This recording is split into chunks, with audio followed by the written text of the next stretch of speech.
Just a heads up, Spartacus is rated mature, 17 plus, and thus so is this review. Unlike our usual reviews, where Sean does a bunch of hard work to cut out all the times I drop the F word during our games, he's not going to do it for this game. So, if you watch the review of Spartacus, you're going to hear some F-bombs. Get ready for it. Let's talk about Spartacus. Today we're going to talk about Spartacus, a game of blood and treachery, which is a game about Roman gladiatorial combat and the intrigue between the families that own these slaves. Each round of Spartacus is going to take place over the course of 4 phases. The first phase is Upkeep, where we'll be seeing if gladiators heal, cards will become readied, and the most important part is balancing ledgers. And this is the only piece of this phase that you're going to do in your first round when you begin the game. We'll come back to talking about this. The second phase is the Intrigue Phase, which uses the Intrigue deck. And in this phase, you're going to be launching schemes, reacting to schemes, using your house's powers as you try to get money and influence. The third phase is the Market Phase, which is going to use the Market deck. And in this phase, we're going to have an auction game where slaves and gladiators and equipment are placed out on the board, and each player bids on them. We'll also bid to see who will be the host for the fourth of our phases. And the fourth phase is the Arena Phase, where gladiatorial combat will take place, and we'll be rolling dice as our miniatures move across the board and fight each other, maybe to the death. The first thing you need to do is select a house to play. Each of the players represents the leader, the dominus, of one of these houses that control the gladiatorial games.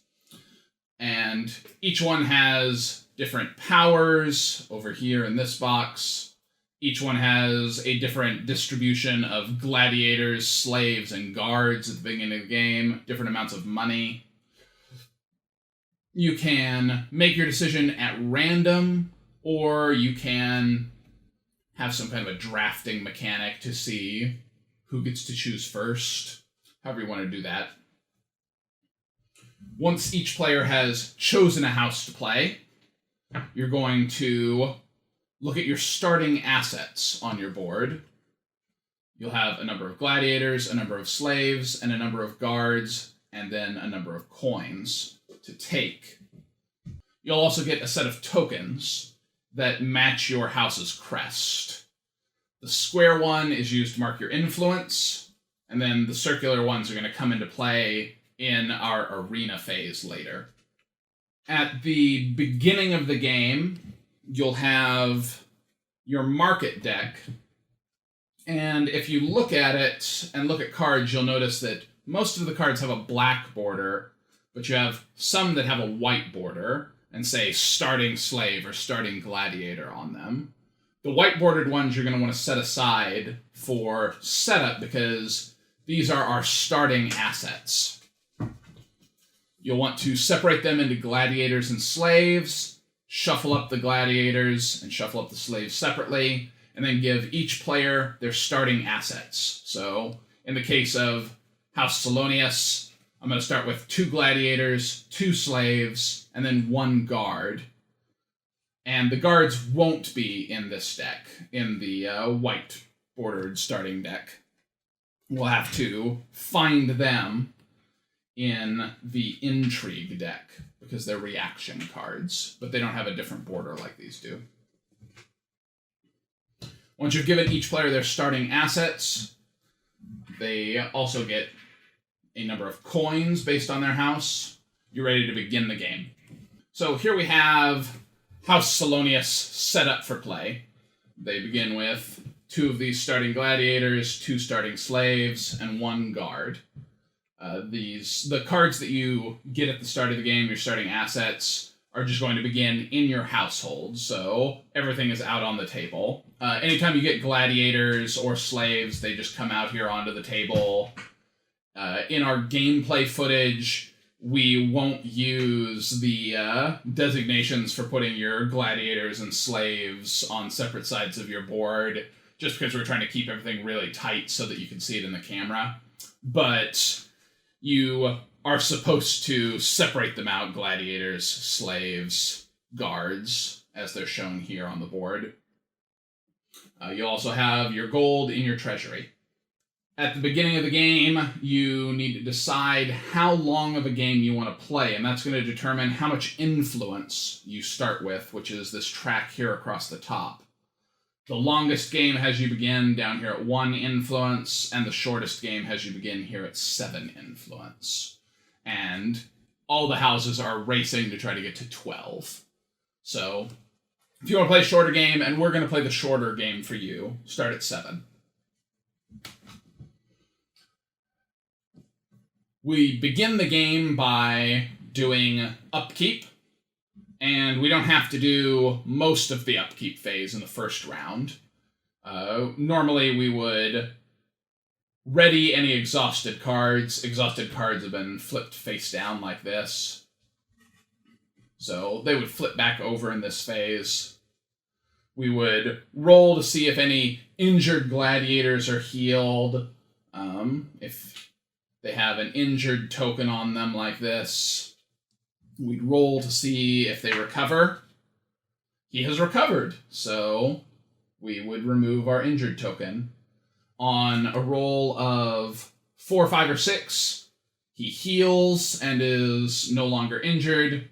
On a roll of 2 or 3, you leave the injury token in place. On a roll of 1, the injured character has died of his wounds.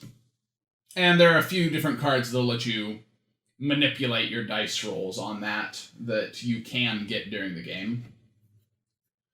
The last part of upkeep is balancing ledgers. Each slave card that you have gives you 1 income, so you'll gain 1 gold coin for each of these slaves. You have to pay 1 gold coin for each gladiator that you own. So, House Salonius begins the game by gaining 2 and losing 2. So, they break even and nothing happens. There are houses that either have more slaves and gain income at the beginning of the game, or houses that have more gladiators than slaves and immediately lose income at the beginning of the game. That wraps up our upkeep phase. And we move into Intrigue. The Intrigue phase begins with each player receiving 3 Intrigue cards into their hand. If you look at your influence track here across the top of your board, you'll see that your hand size is indicated by how far up the influence track you are. So if you're playing the short game, everyone begins with a hand size of 5. If you're playing the long game, everyone begins with a hand size of 3. You can go over your hand size during the Intrigue phase, but at the end of the phase, you would have to discard down to whatever your current hand size is. So we get these 3 cards, and in these we're going to see 3 different types of cards. We'll have schemes, which are blue and say scheme over here on one side. Reactions, which are red and say reaction. And then guards, which are a type of reaction. So we would find more of these guard cards in the deck. So we have 3 cards in our hand as House Salonius. The host begins each Intrigue phase. And at the beginning of the game, you'll randomly determine who the host is by rolling dice to see who's going to begin this phase. So let's say House Salonius is the host for this Intrigue phase. So let's say House Salonius is the host for this Intrigue phase at the beginning of the game. they're going to play any cards out of their hand that they want to play, and then play will proceed to the next player in clockwise order until all players have taken their intrigue turn, and then the intrigue phase has ended. For the cards that House Salonius has, we've got a scheme that we can play, which will allow us to get +2 influence to the Dominus with the least influence. May not be played if there's a tie for least influence. So at the beginning of the game, we all have the same influence.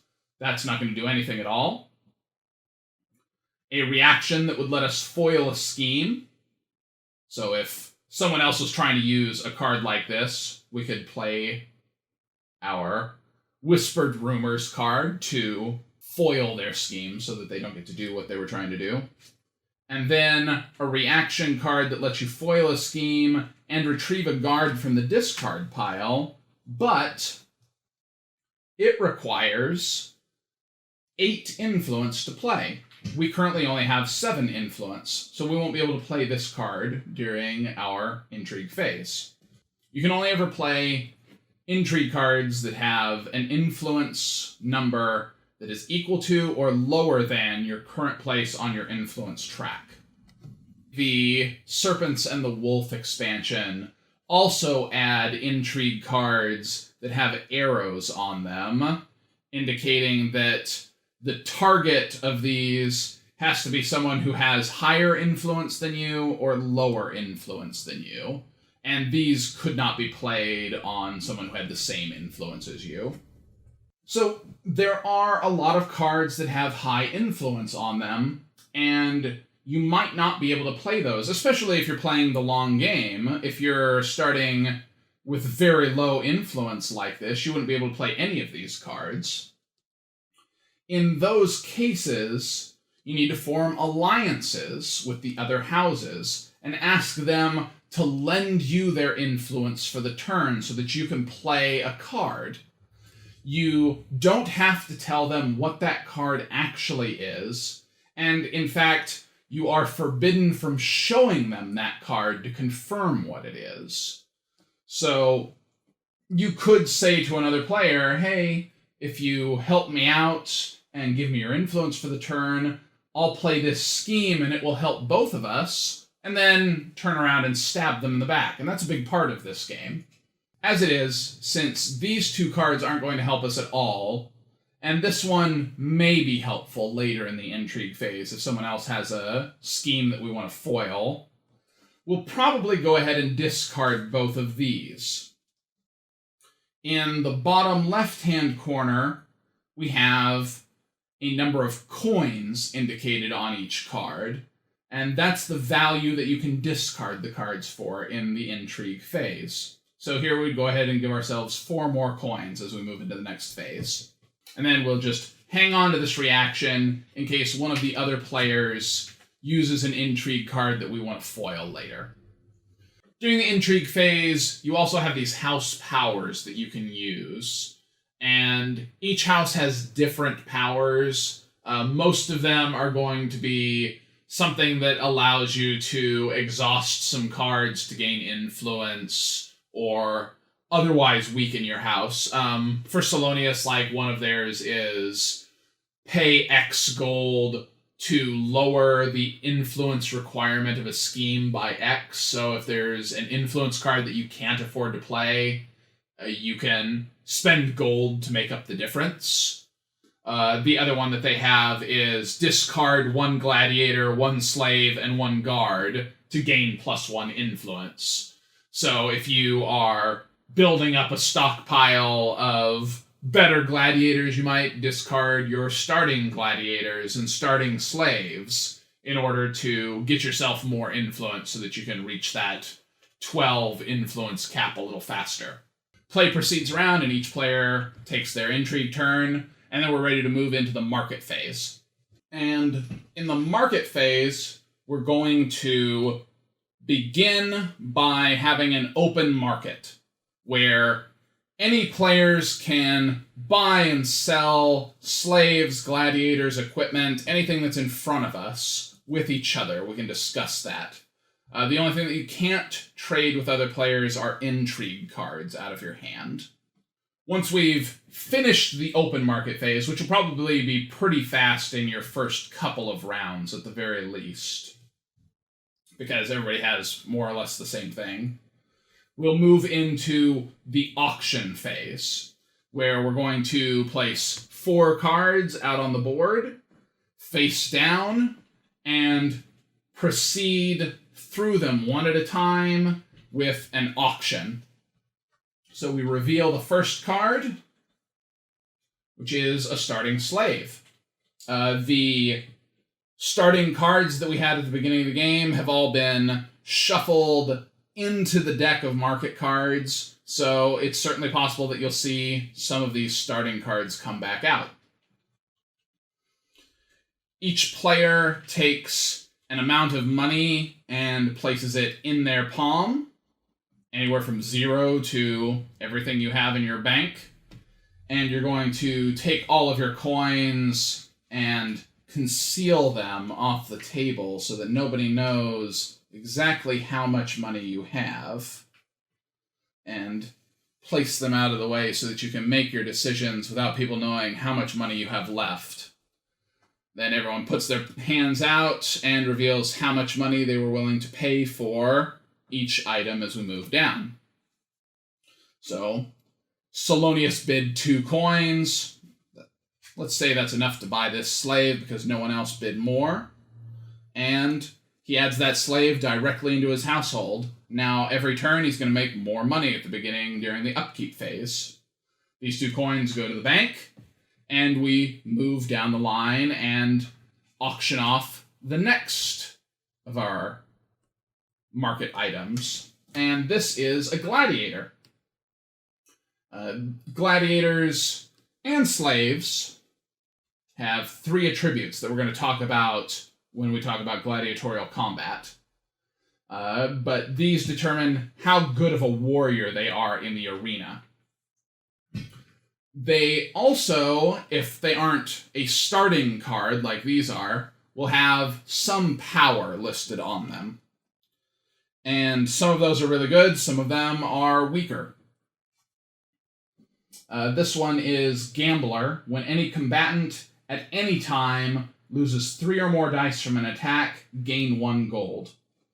So if you have this gladiator, whenever somebody gets seriously injured during gladiatorial combat or through an intrigue card at any time during the game, you gain a gold for having this guy. So you might get a little bit of income during the game if you take him.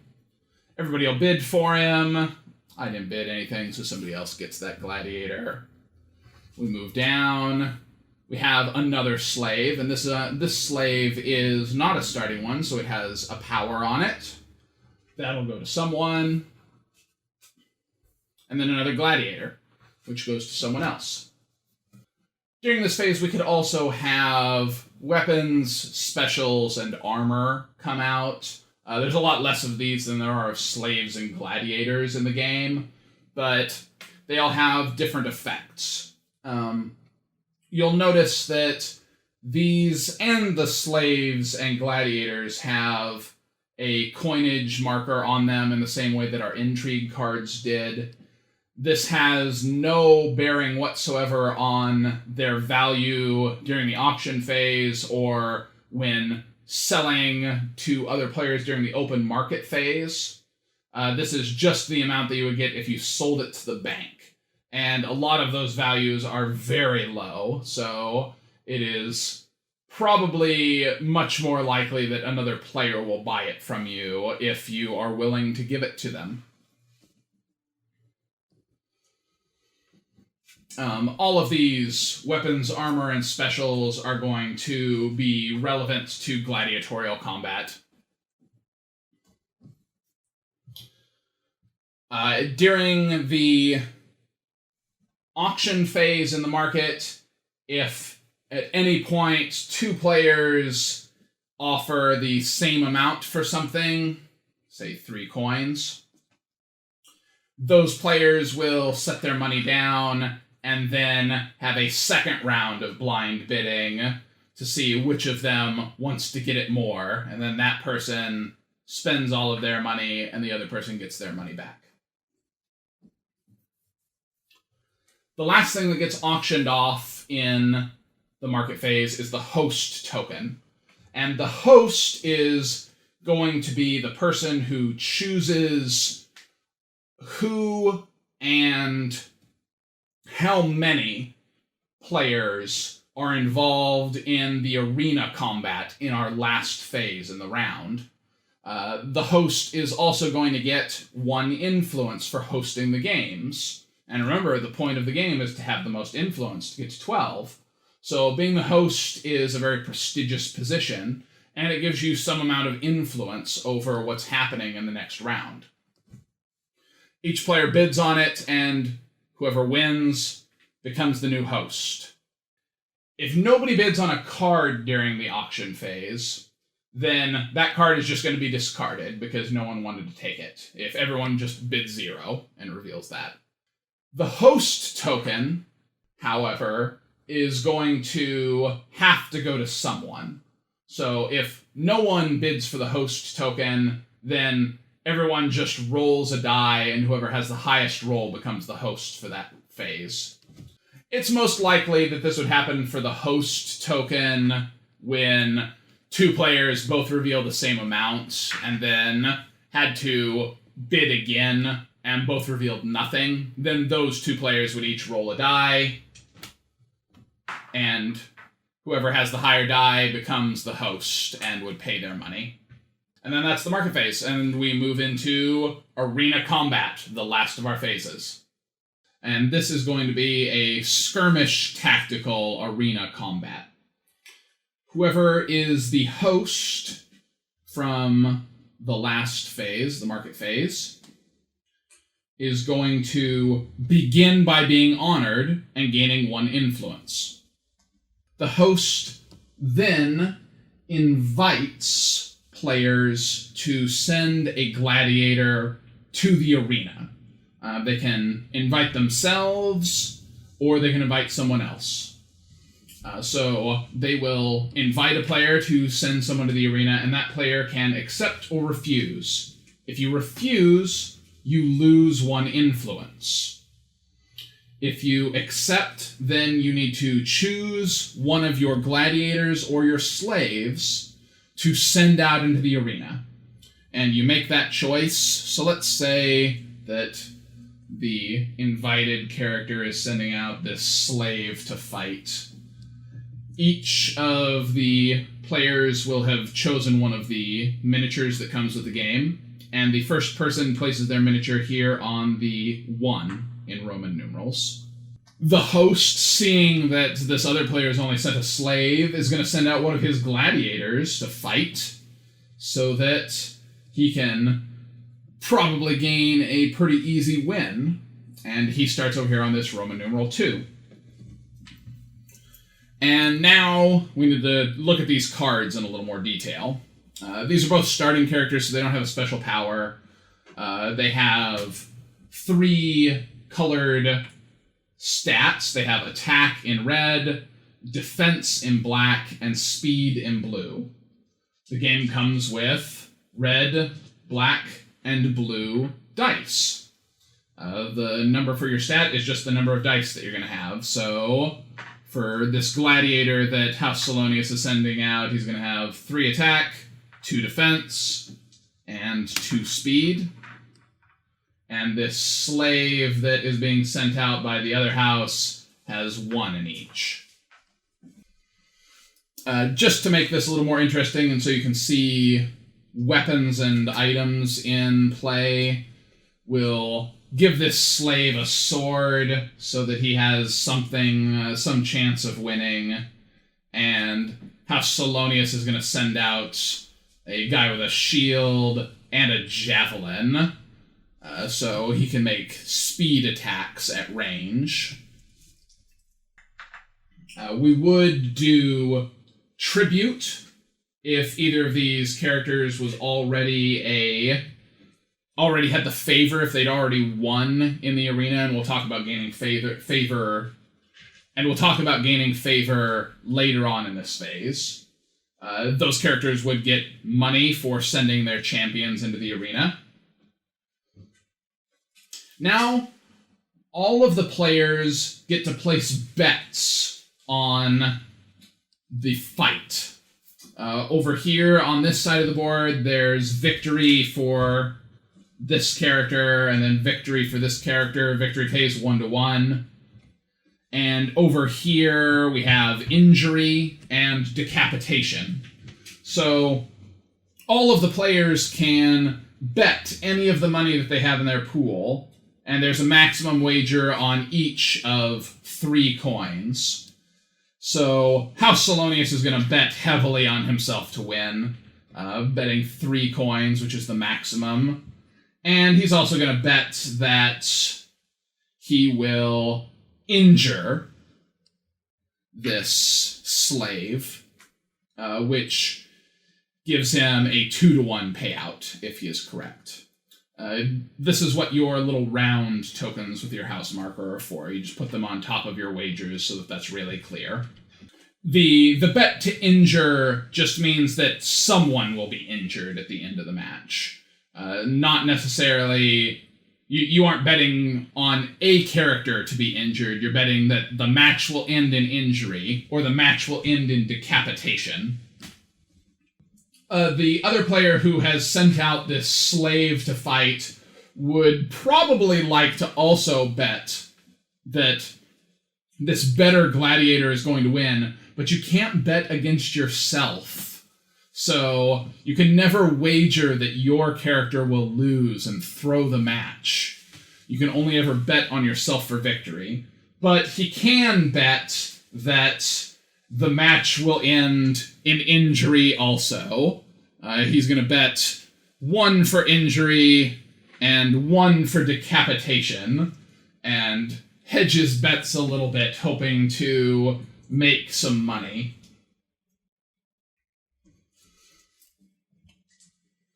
Once all the wagers have been placed, we do combat. And each character begins by rolling their speed dice for initiative, and you just add up their total. So we have 7 and 5. So, unsurprisingly, the better gladiator with more speed is going to go first. And then we just set these speed dice aside for now, because we won't need them. Except for using this javelin special ability. Your speed dice tell you how far your gladiator can move on their turn. So he can move 2 spaces. The special javelin that he has range 4, 1, 2, 3, 4, and makes a speed attack when he exhausts the card. So he's going to go ahead and exhaust this javelin and try to just end the match right away. When you make an attack, you roll the dice that are appropriate. In this case, we're making a speed attack rather than a normal attack. And the other character rolls their defense dice. So, the javelin has been thrown, and we match up the dice highest to lowest. And although his throw has scored a 6, the slave also rolled a 6 for defense, so the defender is going to cancel that out. And then the leftover die is only a 1, which is not high enough to score a hit, because 1s and 2s are always misses unless you have a 2 that is countered by a 1 as a lower die. So now the slave can go. He only has a movement of 1, so he can move 1 space forward, but if he does that, then the other player is just going to move forward and then attack. Because you always, with movement, either attack and then move, or move and then attack. You can never split your movement, and so move, attack, and move. You can never do that. It's always one or the other. So he doesn't want to move forward, because then the other gladiator would just get to him. So he's going to stay where he is and let him come in for the kill. Hopefully get the first strike in and maybe do something. The next turn, our gladiator moves forward, coming in to make the attack. And then the slave moves forward and attacks. He gets to roll his 1 attack die. And he has to roll against 2 defense for this gladiator, who also has this armor, so there's no way that he's going to do any damage. But, oh, bad luck. So this 3 beats the 2, and then there's a 2, so no hit. But he has this sword, which lets him re-roll his attack die every round. So he's going to re-roll, hopefully get a 4, so that he can at least get rid of this shield, so he maybe has a chance. Oh, he does. Okay, so he's got a 5. The other character's going to use this armor.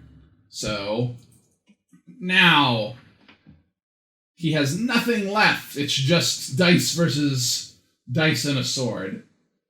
But it's still not looking good for our little slave, who now has to defend against an attack from the gladiator, who is right there. And he has 3 attack dice to the 1 defense die, so this is probably going to end really quickly. Oh, it does. So 5 is higher than 2, and then 3 is higher than nothing, and then the 1 that's unopposed isn't high enough to do a wound. So this slave is defeated, and he's been injured, because when he takes his damage, whenever you take damage in this game, you take damage as dice. So if we look at our dice pools, we have 3 dice for our slave, the red, black, and the blue. And then we have 3 attack, 2 defense, and 2 speed for the gladiator. If the gladiator had taken any damage, he'd, lose dice as he chose until he only has 1 left in any stat, because you can never have less than 1. And slowly lose all of his dice until he only had 1 of each, and then would be defeated as soon as he reduced a pool to 0, or injured when he reduced 2 pools to 0 at the same time, or decapitated by reducing 3 pools to 0. So in our example fight here, he has the slave has 2 wounds that he has to take, and all of his pools are only 1, so he reduces 2 pools to 0, and thus receives one of these injured tokens. The victorious gladiator gains influence for his player, and gains a favor token, which goes on his card. Whenever gladiators that have the favor of the crowd fight, you get money. You get 2 for each favor token. And if you ever have 3 favor tokens, they become a champion instead, and you remove your favor tokens. Champions get 6 coins, the same as 3 favor tokens. And as soon as you have a champion, you gain an influence for having that champion. If you ever lose your champion, you lose that influence. Now, the host gets to exercise his final power for this round by making the choice between mercy and death for the defeated player. So he can allow this slave who is injured to go back to his player's household and possibly recover during that upkeep phase at the beginning when you roll for healing, or he can declare that the character dies and kill him off and remove that character from the game. In this case, he's going to go ahead and be merciful and send this injured character back to his household. Because he's injured, he's exhausted, and the injured token goes on top. He can't become unexhausted until the injured token is removed, which is going to be important when we move into the beginning of the next phase, and we'll talk about that real quick.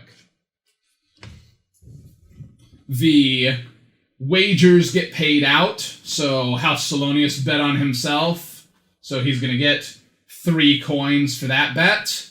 He also bet 3 coins on injury, so he's going to get 6 coins for that, so he's made 9 coins on this battle. And he gained influence for winning it, too, so this is a pretty good round for House Salonius. His opponent also bet on injury, so he's going to make 2 coins there, and his decapitation coin goes back to the bank, because there was no decapitation. But he still netted a coin. That wraps up all of our phases, so we move back to Upkeep at the beginning. The first thing that happens is any cards that are exhausted flip over, unless they have an injured token on them, so that's not going to happen for this character. And then you roll to see if that character heals. He's rolled a 1, and so this slave dies of his wounds. So we discard that token and discard that card. And that's pretty much it. You're just going to do that until one player reaches 12 influence. In the event that the host invites other players to the match and everyone refuses, so there's only the host at the match, or otherwise you're only able to acquire 1 character and can't get a second player to come to the match. Once everyone has lost that influence, the games are just canceled and you don't have a fight, there's no wagering, nothing happens there. The other thing that can happen is once a house has reached 10 influence, they can choose to declare the match a Primus. This is introduced in the Serpent and The Wolf expansion also, where they will have a team match, 2 versus 2, instead of a 1 versus 1 gladiator match. In the same way, you invite players until everyone has been invited once. So if players accept the invitation, then they're going to be placed out on the board. And then if you can only get 3 people, you come back around and do another set of invitations, so you could send out a second gladiator to fight. And your gladiators are always put on a team together, if it's a Primus that happens that way, with 1 person fielding 2 gladiators. You never fight against yourself. The teams don't share equipment. Equipment is attached to the individual gladiator. For placement, instead of being placed on the Roman numeral 1 or Roman numeral 2, you're placed in this horseshoe around the 1 and 2, depending on where you want to be, so you have a little bit more freedom of positioning at the beginning of the match to set yourself where you want to be. For placement, everyone in Team 1 places their miniature on the board first, and then Team 2 places their miniatures. So there's a little bit of strategy as the host in deciding who's going to be on the first team if you're going to be on the second team. If you are unable to secure 4 combatants for the match, then it becomes just a normal match, and you'd have just the 2 gladiators fight. In the Primus for initiative, each gladiator is going to roll their initiative separately, and whoever has the highest decides if their team is going to go first or second. And that determination means that if you choose to go first, one of you will go, and then one of the players on the other team will go, and then the other player on your team goes, and then the other player on their team goes. So you just go back and forth like that for the rest of the match. And otherwise it plays out the same way in terms of combat. You roll dice in the same way. Once one player is eliminated, then you're probably going to have 2 players fighting against 1. It's also worth noting that the expansion adds gladiators that have the treacherous attribute, and those gladiators in a Primus can switch teams, so it can very quickly turn into a 3-on-1 match. At the end of the Primus, whichever team has won the match all of them gain the benefits. Even if your gladiator was killed in the match, you'd still gain the influence for winning the match. If your gladiator's still alive, all of those gladiators gain favor tokens from the crowd for participating in the match. In the event that you had a match where one player fielded 2 gladiators as one team, if that player wins, they only gain 1 influence. You don't gain an influence for each gladiator. At the end of the match, when the host decides if you will live or if you will die, they're deciding for the entire team. They don't get to choose per gladiator. If you are unable or unwilling to send someone to compete in the arena, you lose 1 influence. So, as the host, you certainly can look around the table and see that someone has no gladiators and no slaves that aren't exhausted, and invite them to the match and force them to lose influence.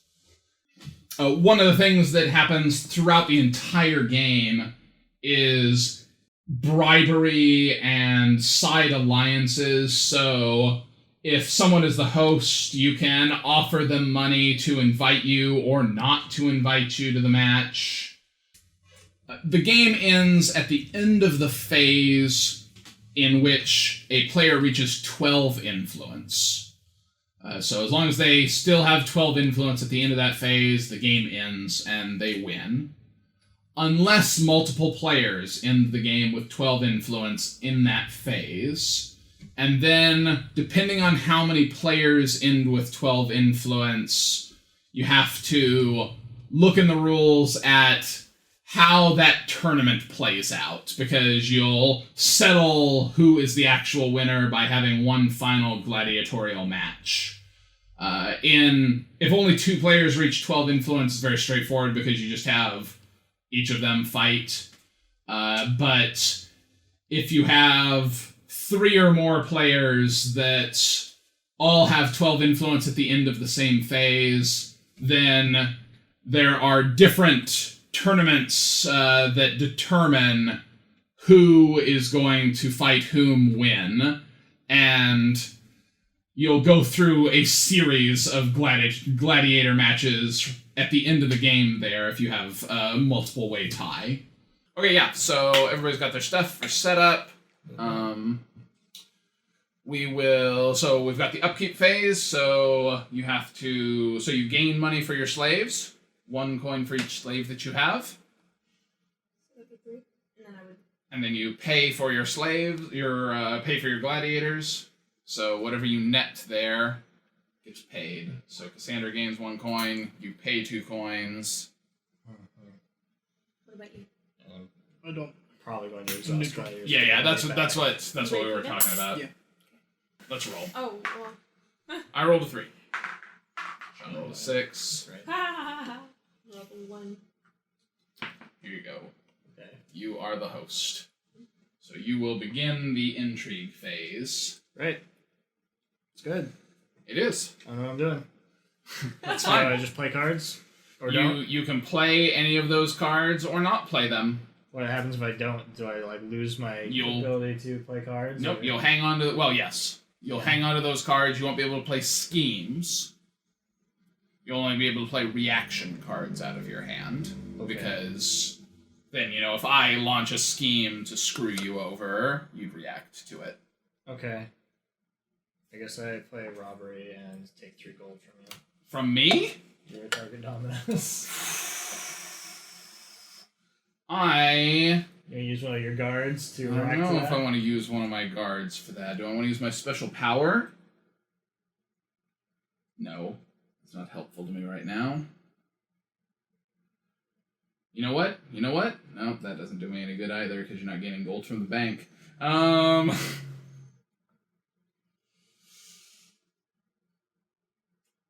3? I'm gonna allow it. Okay.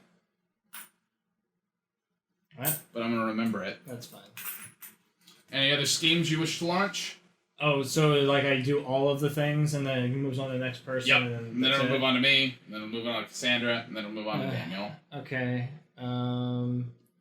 I guess at some point I need to exhaust some gladiators for gold. Yep, that is a thing that you can do. So let's do that. If somebody uses a scheme to kill your last gladiator, Then I won't fight in the arena, and that'd be okay with me. I got a lot of money. that's true. It was in a scheme. Well, that was a power. One thing is also how special rules Yeah. can be used. So you might have something you might want to do. That's what he just did. Oh, that He was was what doing that his was. exhausting thing. Oh. That's what I keep looking at because my thing has not yet triggered. But yeah, whatever your power is on your board. I think I am good. I'll stop there. Is the goal to get to 12 influence? It is. Oh, do I want to just sell any of these cards that I'm not? Oh, do I just make that decision? Yeah. You would also sell your cards in this phase. Alright, I sell this card for 2.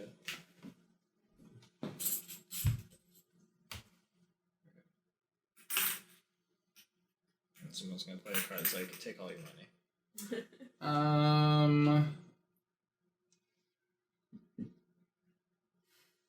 I'm gonna just sell these 2 cards to recoup my losses from Sean's robbery and be satisfied with that as a thing that I have done.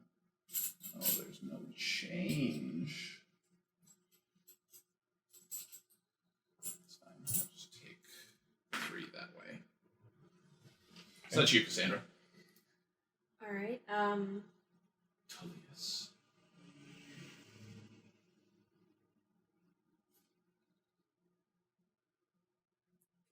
I'm gonna use my duplicitous dealings and exhaust my 3 slaves. Discard up to 3 cards and replace with new cards. So, They get flipped face down if they're exhausted. oh, I thought they were doing. No, it's okay. Okay, I'm just gonna do it like that. Okay. So I'll double check that I'm not stupid, but I think that is what it tells you to do in this game. okay, so there are 3 new intrigue cards, I guess. So Yeah, exhausted is face down and uninjured. okay. And okay. Let's see if I want to use. Does discard mean discard from here to that pile, or from your hand to that pile? What's your power say? Discard a gladiator, slave, and card. Yeah, it'll just be from there. Oh yeah. I know what you're talking about. To gain influence. Yeah, you can do that. From hand or from already deployed? Yeah. Because your gladiators and slaves are just in your I'll house. go blood now. I'll keep it half. Yeah, Okay. Something. Daniel. Sorry about that. Daniel's gonna just surge and go for influence. It's gonna move up to 8. Have no guards.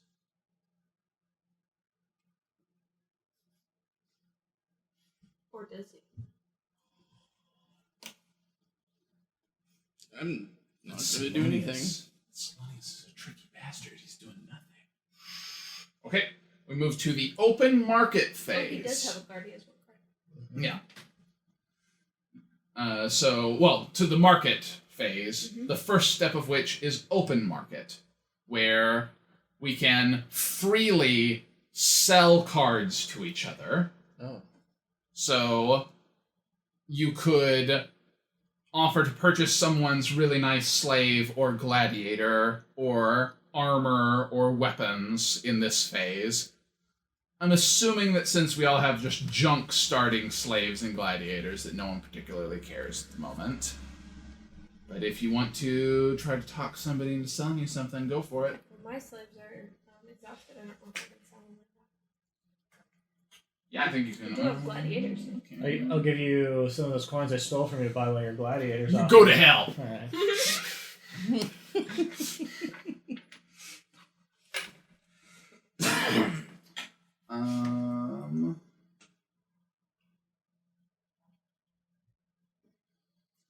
You can also sell your things to the bank in this phase. If anybody has a gladiator that they're like, screw this gladiator or whatever, you can just sell him and get the money that's on his card. Then we move into auction, where 4 cards come out of the market. Wait, where does that say that about selling to the bank? It's just part of the open market phase. Well, so like if your card just says open market. I'm contemplating. So that's me. Give you 3. Instead of 2. I would also give you 3 if you want to spite him. So you have options. Well, I don't know. Remember, and the money I stole from him, so Salonius, closer to home. Salonius did nothing on his turn. True. He's a stand-up guy. Gladiators over here, he's a dick. It's true. He committed robbery. I'm already thinking that. Like you gotta keep an eye out. You gotta keep an eye out on Gladiators. He just brought up a very valid point. Mac and cheese. He made mac and cheese for me. I don't know. 3 coins. You're matching him? I am. I'm not gonna exceed it. You're not gonna go higher? No. It's not that important to me. Alright. Alright.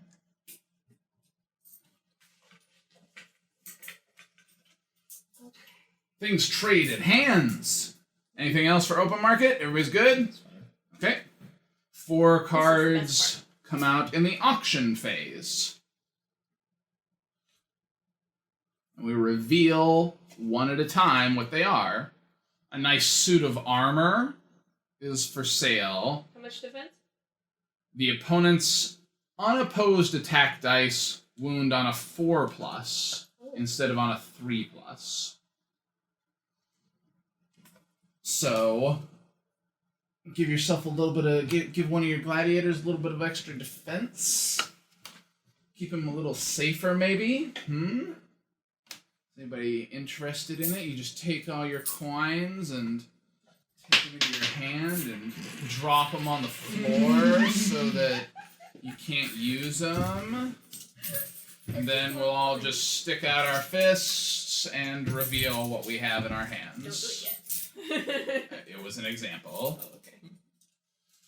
For how much you want to spend on some armor for your gladiator.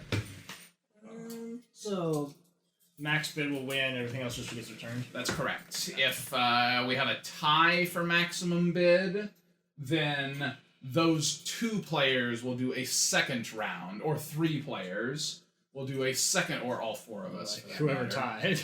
Will do a second round of blind bidding, adding to their already high stakes. Okay.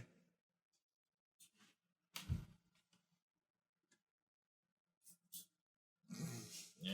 How many coins have you placed? 4. I have 5. No, it's yours then. I have purchased a suit of armor.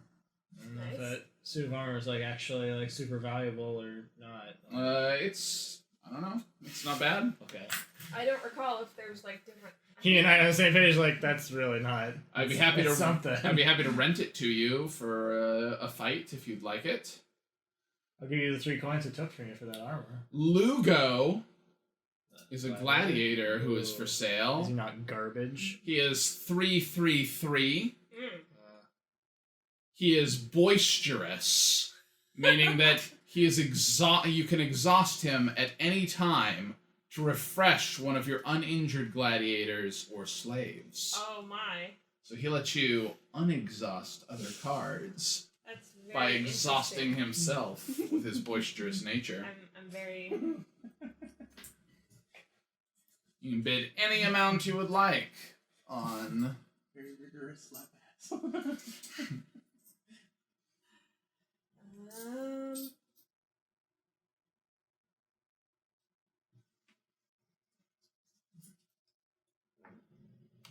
Alright. Oh, look at all those coins in Cassandra's hand. I bid 5. That looks like This is 6. definitely more. 3, 6, 7, 8. All right. Wow, Oh, 8. Hold on. Hold on. Hold on. Hold on. Oh, it That's is 8. that's actually Oh. all of your money. I thought I did 7. Oh. But when I glanced at it, I'm like, that looks like 8. Tragic. A tragedy of the blind bidding mechanic. Yep. But, you got yourself a super... You have a pretty okay gladiator. Oh, I like him. Another gladiator, Crixus, who is 4/4/3. Oh, that sounds better. He is This guy's impervious. Thing. He is impervious, meaning that his defense doubles add 1 auto block. So if you roll doubles on your defense dice, you get an extra auto block on top of your defense dice. Sounds a lot better than... It does sound better than boisterous guy. Why'd you bid so much on that armor? Like, is it good? I don't know. You bid nothing on the gladiator. Because I knew he was junk and Cassandra was going to overbid on him. I think he's just okay. I didn't bid on him for the stats. He's I only bid on him because of his. He's only 1 die better than my starting gladiator. Like, Alright. okay. Let's pricks this guy. Ready? Ooh. 5. 6. Okay. Yep. That is for you, sir. You call him Prixus? Isn't that his name? Crixus. Crixus. Well, he's kind of a prick, so Prixus. Pretty sure he's a historical figure. A slave, a medicus, a healer. During your upkeep phase, you can exhaust him to reroll 1 failed healing roll.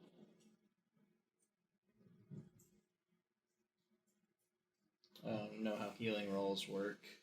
On healing rolls during upkeep, you will roll for any injury that your gladiator has, which means that, and remember, that means he has to have been injured. So he has to have taken more damage. You roll for healing, and on a 4, 5, or a 6, the injury token is removed and he is refreshed. On a 2 or a 3, he remains injured. On a 1, He's bled to death. he has bled to death. Wow. Leeches. Indeed. They left him on a little too long. Alright.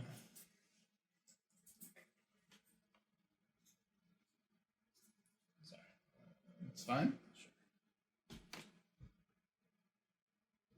Good. 3. 4. Oh. The auction phase. Okay. It is complete.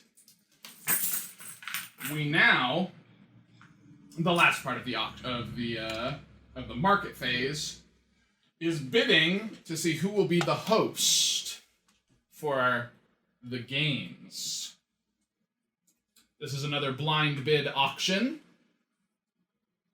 Whoever wins will have control over who is invited to test their gladiators in the arena. They also gain 1 influence for hosting the games.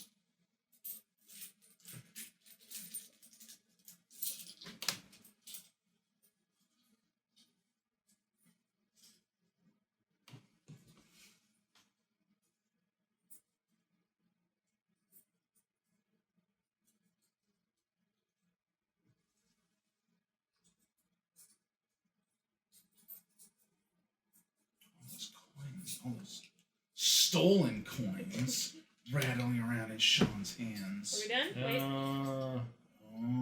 Wait. Considering. 4.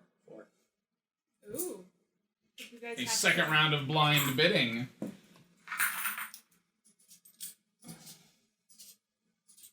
And if we both place 0, then we roll to see who wins. Okay. That's the way that tiebreaker functions.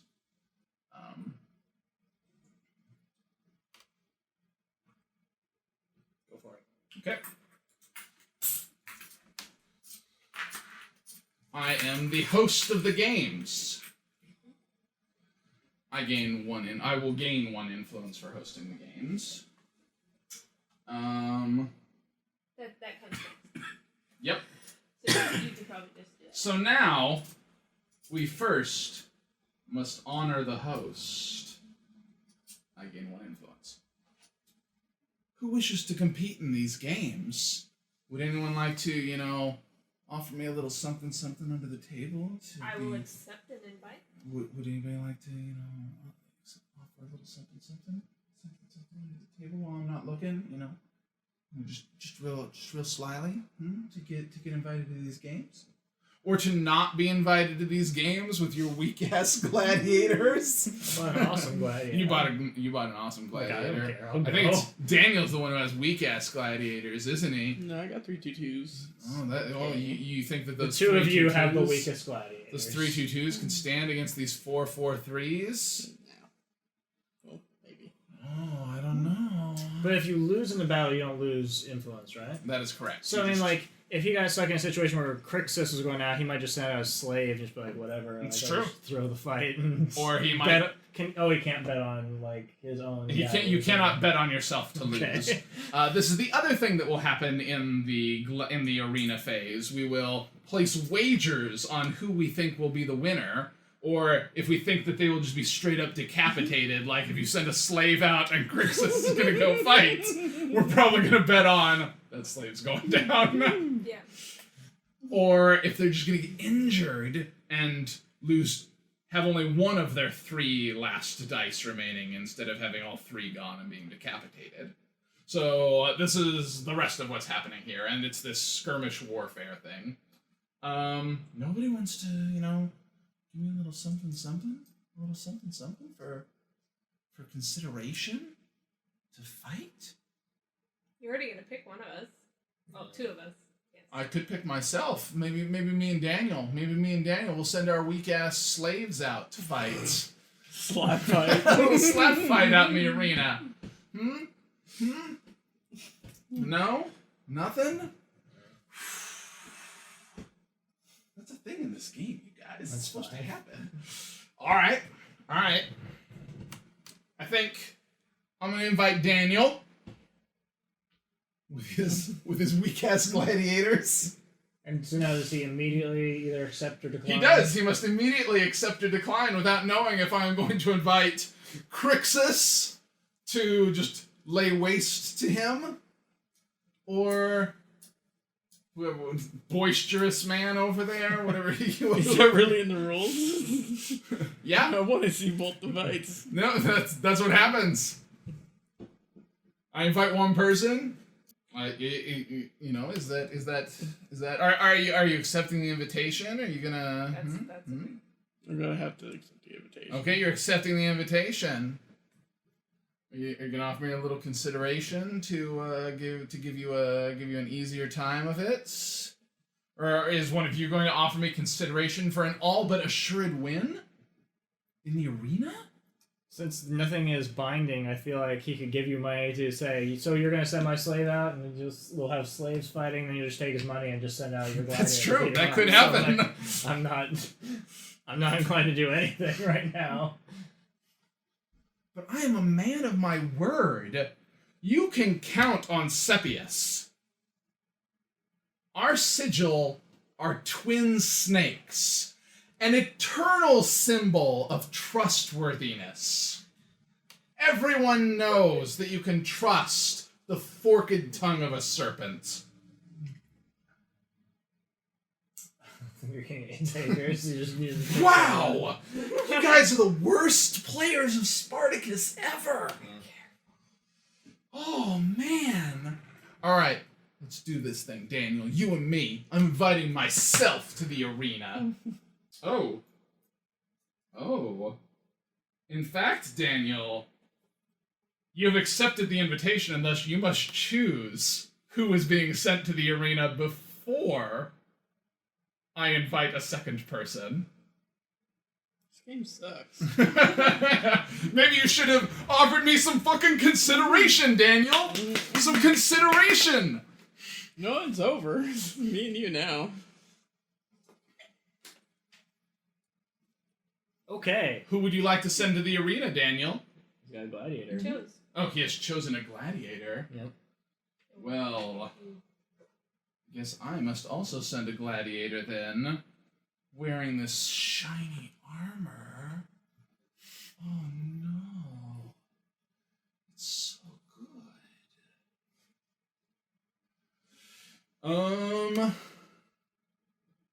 Oh, so Oh, no, where's that the matters. 1 Mhm. and 2? Like, I mean, they just have to be on opposite sides of the arena. That's all that matters. Okay. At this point, we may place wagers on victory.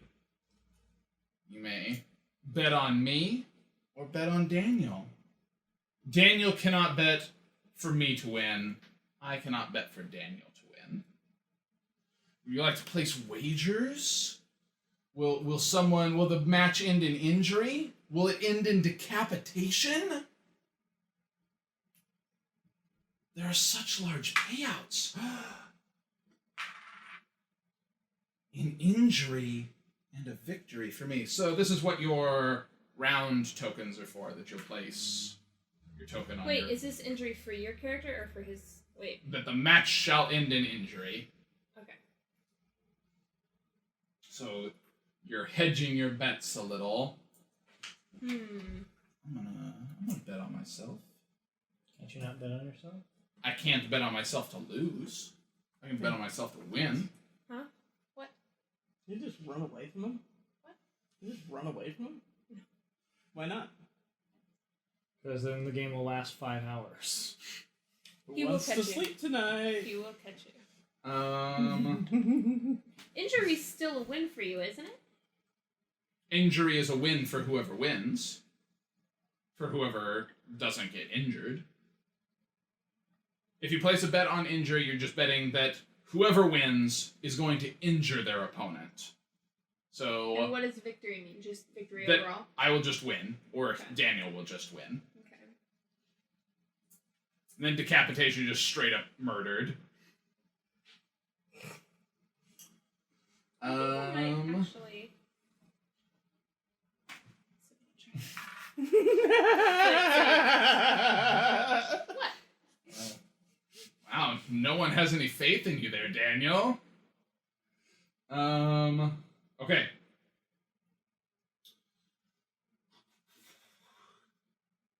Yep.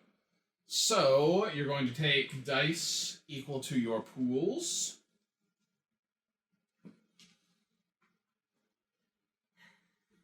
The red dice are for attacking, the black dice are for defense, the blue dice are for speed to determine who goes first in combat, and how many hexes you can move.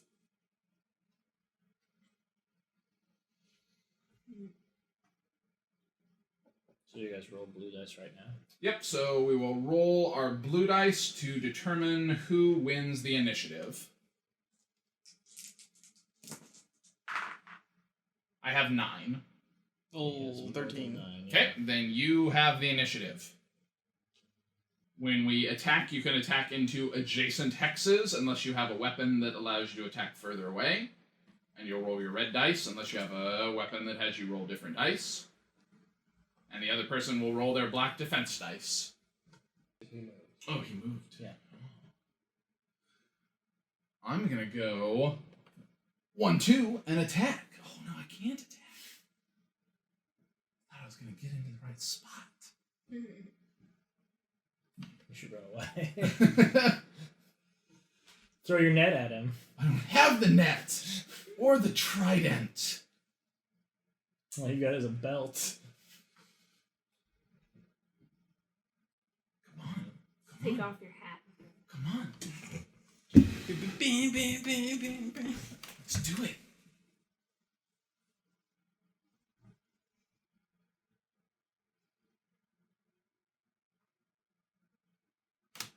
Hey, buddy. Alright, I'm just going to move toward you because you are obviously just going to make this take forever. Now he's just relishing it. I'm just kidding.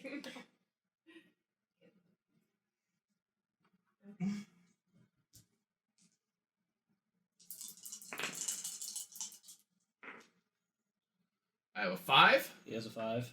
and then I have a 2, Yeah. And then your 1 doesn't do anything. So, I take 1 wound.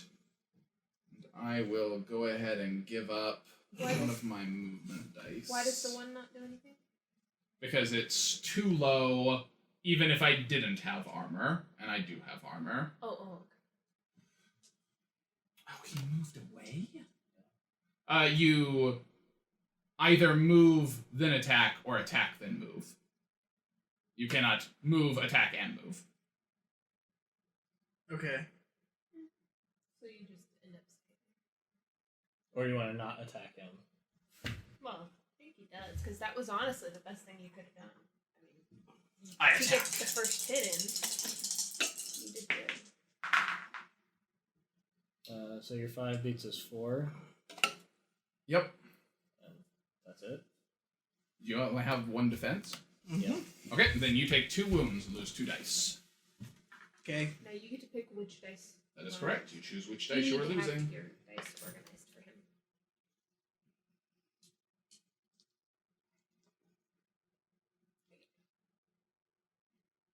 Are you sure you want to keep the speed dice at this point? And I don't then care.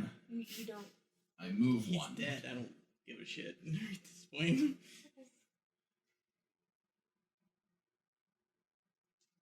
You don't know that though. You really don't know that. Well, Oh, yeah. That doesn't seem like that's going to do anything. And then I clearly attack. And my 5 beats your 2, and then my 3 also wounds you, so you take 2 wounds, so you're going to lose your 2 blue dice. Is That leaves him with 1 of each die. I'll move forward towards you again. Oh, yeah.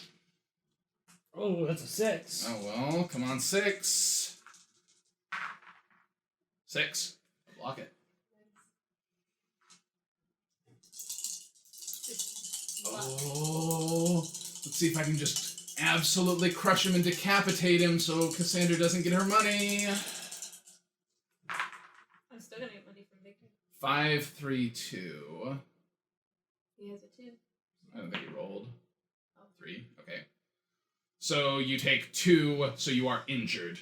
So you will gain an injury token. This guy gains the favor of the crowd. And now, Where's the entry token? as the host, I must gauge the crowd's desire for blood and determine if my gladiator delivers the killing blow or is merciful and stays his hand. I once again will consider consideration on this point. Generally, we just do thumbs No up or thumbs down. consideration? No consideration? I say mercy. Nobody? Nobody? I'm indifferent. There is no mercy. Ugh, we kill him. That still doesn't change the betting things, though. I don't think. No, it does not. Okay. So these pay out. I get 1 coin.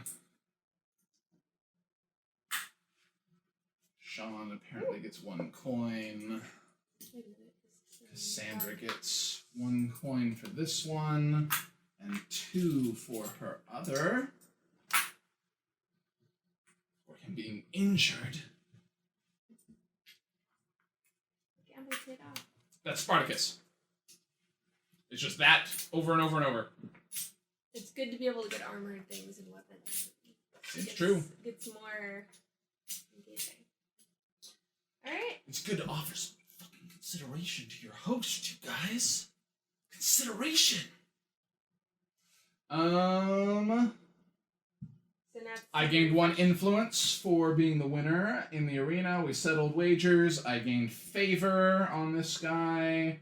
That brings us to Upkeep. Refresh your exhausted cards. You gain income for your slaves. You pay for... Oh, well, heal injuries, but nobody's injured. Because it's dead. gain your wages from your slaves, pay your gladiators. I zero out on mine. I was trying to save you money, Daniel. That's what I was doing. I'm a stand-up guy. I need gold.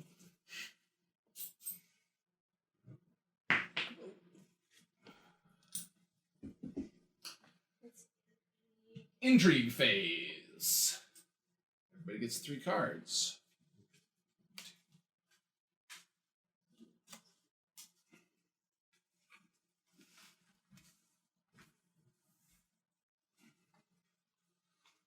Added to your hand. Now we should be at the hand size. Well, for some of us. Yeah, I think a lot of us just kind of dumped our hands and sold cards. I thought I had a card still, but oh, there it is. Okay. So go ahead and kick us off. Yeah. What do I want to do here?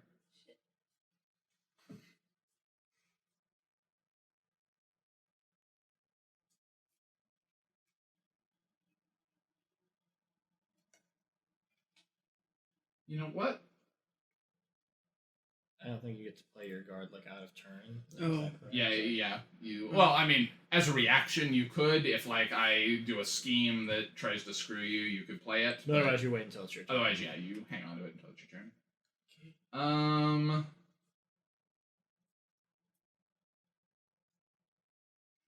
I am going to.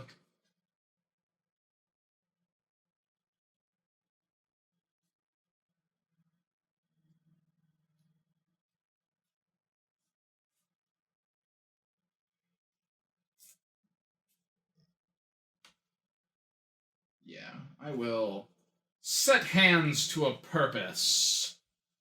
Target myself. Exhaust. Oh, I don't. Oh, yeah. Okay. Any 3 slaves, guards, or gladiators. And gain 1 influence.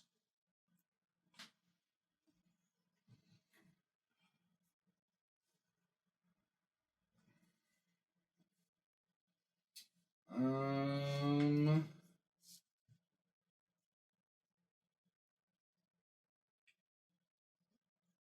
will also make an aggrandizing proclamation, talking up my gladiator and how good he is, to give him another favor token.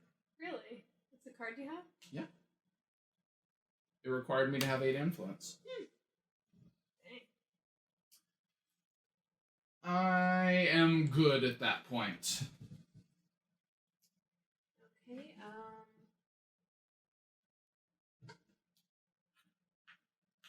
You're gonna dump your hand again? I going to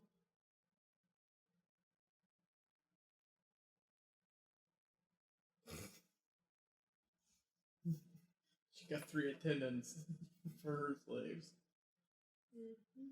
Hmm? She just got all 3 attendants for her slaves.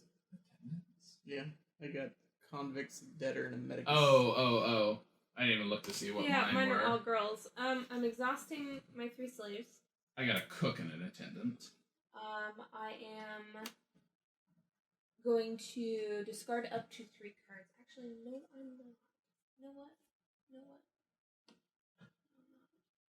She's not. She doesn't want to. What are you going to do instead?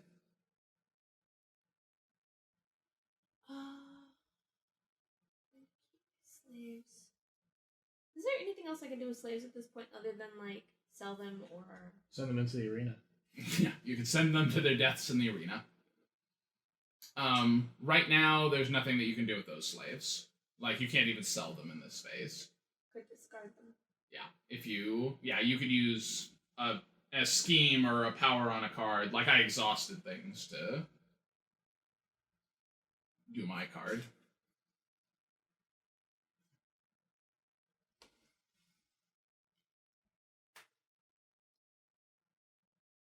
Okay, I'm going to...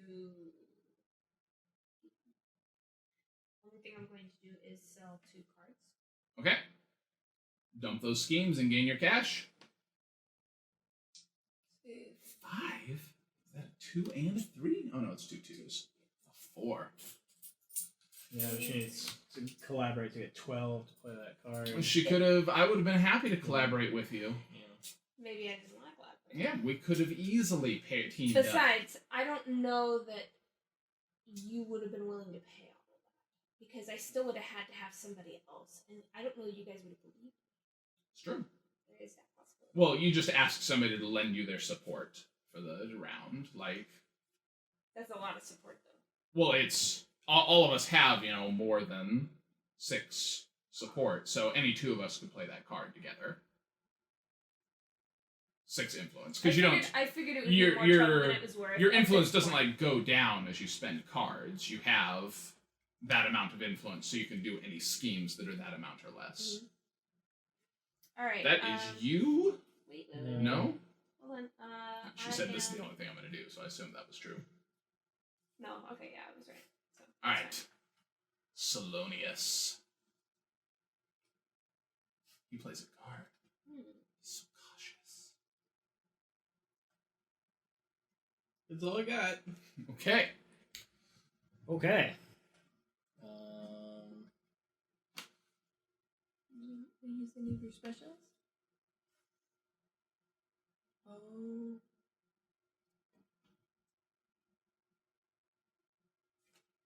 You could be gaining influence, though. Why? Because that's how you win and how you play better cards. Better intrigue cards next time. You might get a card. What's your that means scheme? 9. Party favors. I'm going to target myself and discard a gladiator to gain 1 influence unless someone wants to react to that. That seems okay to me. I'm not going to have one of my guards rush over to defend your gladiator. Get out of town. Yeah, I'm thinking that's something. Okay.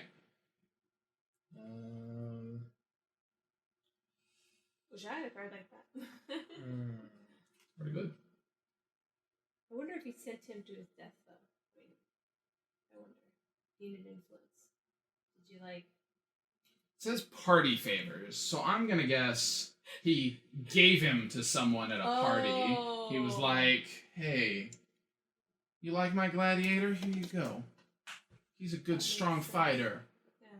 Have him. And then I'll exhaust my other 2 gladiators to get 2 gold. Seems like a legitimate choice. I mean, you don't have any gladiators? All you've got is that slave? Oh no, you've got Crixus. Mm-hmm. Here, have 2 gold. Okay. Alright, that ends Intrigue. And brings us to the open market phase, where you can purchase goods and services from other players. Any open market things going on? Nobody? I've got this gladiator who has the favor of the crowd. Anytime he fights in the arena, he's going to earn 4 gold immediately upon entering the arena, you guys. And what about him? You could offer me money for him, and maybe I would accept that money and say sure. I'm willing to just give you this card, which is good for you. It's an intrigue card. You cannot hand. Am I not allowed to do that? Yeah, you cannot hand people intrigue cards. Intrigue cards are the only cards you cannot exchange. Oh. Is it only market cards can be exchanged. And market cards are gladiators? So we don't Gladiators have and any market slaves. cards to exchange. Slaves, items like Yeah. the armor. Disregard. Okay. I was going to be nice. Crixus. Maybe he was going to be nice. No, I was going to be nice. I don't know. Because it was a card that's useless to me, but whatever. I appreciate the thought. What? He knew that rule. He was just trying to make you think that he has your back. You gotta keep your eyes on him. Keep your eyes on that Crixus guy. Nobody? Then it is the market phase. Yeah, bring on those things. I got some monies. It's always my favorite part, the bidding.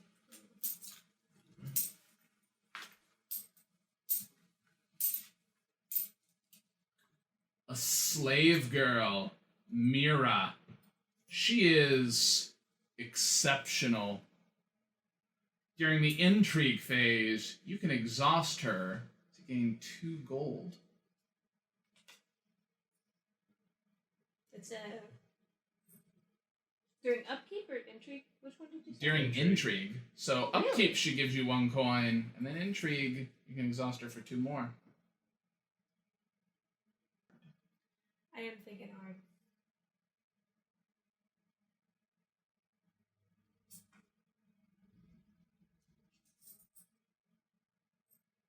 Looks like Cassandra is buying that slave girl.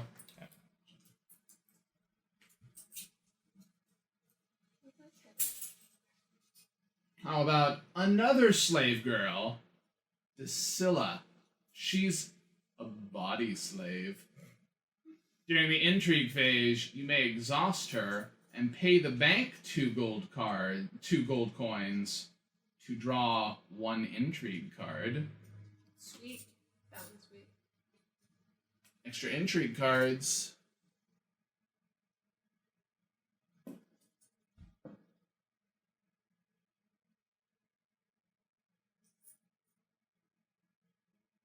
How many is in Daniel's hand? Just 1? 1.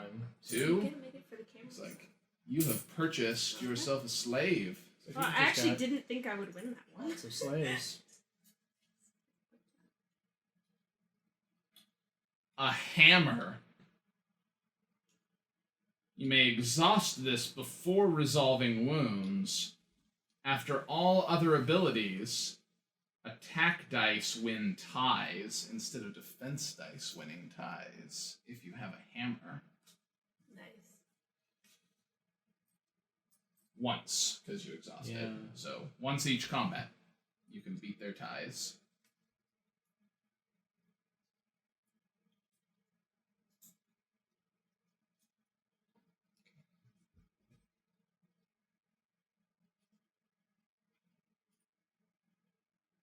Well, apparently I won that. By that hammer. A sword. You may re-roll 1 attack die when attacking. Sounds like it's better than a hammer. Well, it depends. Situationally, Yeah. I Like, kinda like that. you could easily have a turn where you just tie the defender on, like, 3 dice or 4 dice, and then be like, well, sorry, you're fucked.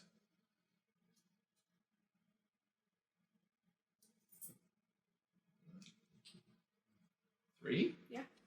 Oh, I I got was it. making sure nobody else had Wait, more than did you 3. have 3? 2. Yep. Looks like Cassandra is armed for bear. Looks like she has no money. The host token. Who would like to host the games? I can warn you. If nobody bids on anything, then you'll stay the host. Like, I think if nobody bids, we roll dice. If no one gives any money at all, that I don't get to stay the host. That includes you, though, right? Yeah. Yeah, in the event of a failed auction, we roll dice. So it would behoove you to actually do it, wouldn't it? To try, maybe? Well, that's what I was gonna say is, I can warn you, as a past host, nobody is going to offer you any bribes, apparently. So, it's kind of a bum rap, you guys.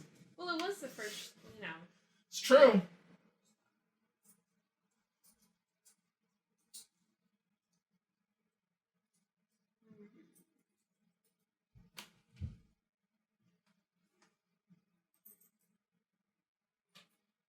Three, 4.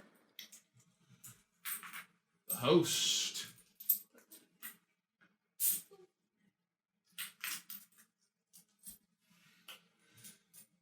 The games begin. We pay homage to the host, and he gains 1 influence. Did you do it? You did? Who would you like to invite? Would anyone care to pay their encourage them with their huge stacks of cash over here it's to not that huge. It's half the size it was last send turn. Crixus and One of her- boisterous guy with his sword out there? Nobody's paying? Nobody wants to offer him any consideration? I don't care. Well, the first step is Guys? Rob. I'm up? Well, Well, obviously you're sending your one guy or the he client. returns to the arena, the undefeated champion of the games. The people shower him with money. Thanks for giving me a payout, bro. Mm-hmm. Now, who else? He's got a belt and everything. He does. He has a big old belt. Okay. And you. Okay. Well, I could just send my slave to get beaten on. Which is, honestly, not so bad.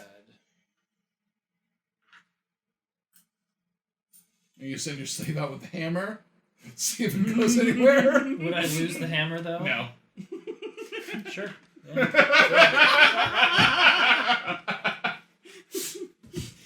What? Can I see the hammer again just for a second? All right. Oh, I guess take well, whatever. You know what? Actually. Go ahead and put a coin down for injury.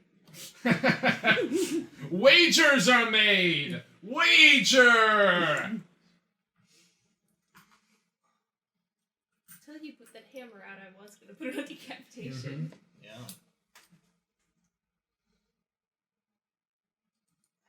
So it's one of each. You can bet a maximum of 3 coins on each area. any particular area. Okay.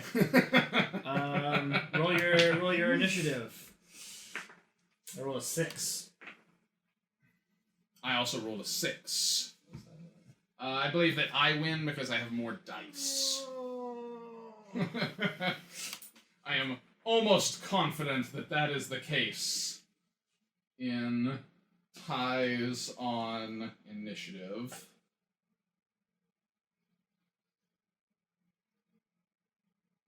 In case of a tie, roll again. Well, that's not gonna look good. 1. Well, 8. All right.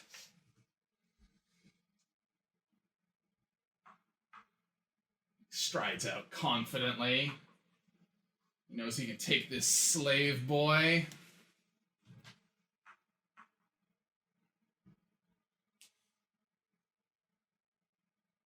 I don't think I can get away from it, can I? No.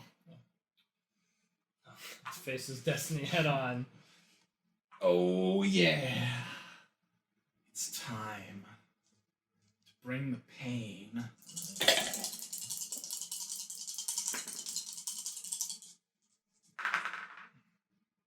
Well, you are defeated. Well, I'm just. You're just defeated. You aren't defeated, injured. Yeah. Ugh. I'm gonna get my Really? money back. Way to Nope. roll, Rob. Garbage. Yep. Dang. Wait, in case of ties, It didn't matter. Like, I he rolled a didn't. 4. That wasn't an attack. That was defense. Yeah. Oh, So just like nothing he becomes happened. a champion. And now, Yeah, you want him to die or not? the host You get to determine if he's must safe. determine Defeated. if he is, if the champion The stays slave his that went hand. out there and fought very bravely. I gotta say, I'm for the slave. And for the sake of historical accuracy, I will give you the thumb hidden to indicate mercy. Because technically, the thumb in Indian orientation probably means death. But this is a point that historians disagree on because there are no written records. I'm gonna go with the invisible finger. Mercy. You just wanted to say that. The unseen finger is the smelliest. Is he just exhausted? Like what? He's not good injured. question. He is exhausted, I believe. I think that is correct for having been defeated. You know, it's interesting. He's not injured. So does that mean your guy basically was so skillful that he didn't actually? But I just like popped him in the side of the head, and I was like, "Get out of here! I ain't fighting no slaves. I want Crixus. Get Crixus out here." Oh, Ain't nobody can beat the Thracian warrior. Yeah, I think he's just exhausted, but it doesn't matter. Well, I mean, it's probably not even true, because then we go into Upkeep and he's unexhausted. So it's 1 for 1, so that means that you get 1 coin for your bet, right? That is correct. 1 for each coin that you bet, which means I doubled up and get 3 coins. Oh, I'm so wealthy again. It's the first time I've had money since the start of the game. I was on Intrigue. I didn't get my money. Tragic. I thought for sure you were going to get injured too. I couldn't believe that went that way. Okay. That's how it goes. Upkeep. Wait, was there anything else? Favor, influence to winners. Oh, wait, okay, I guess we're done. Yeah. Okay. Your cards become unexhausted. Well, you're still the host right now. True, because you will begin the Intrigue Phase. Mm. Which, we are now in the Intrigue Phase.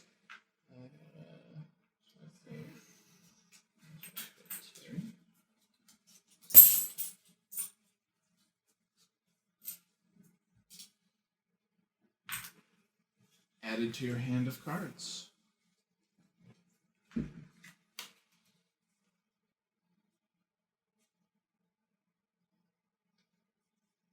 This draw put me over my hand limit. That's fine. Well, It's at the end of the Intrigue turn that you will have to lose cards. So you'll. So as long as you play a card Or or sell a card, you are good.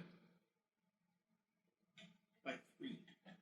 By 3, well then, you must sell or use 3 cards. Or discard them at the end of the turn. So probably sell them. Mm-hmm. One thing to keep in mind is if any of them are over your influence range, you might Yeah, be able for to sure. borrow, but that can also be a good. Or you could form an alliance with someone. Get their influence for the turn. I mean, it's pretty obvious that all 3 of us have it in our best interest to lie against you, so... That's true. If anybody has any high cards they want to get played, now would be a good time to do that. So I start off this one, right? Yep, you are the host. We're waiting for you. Okay.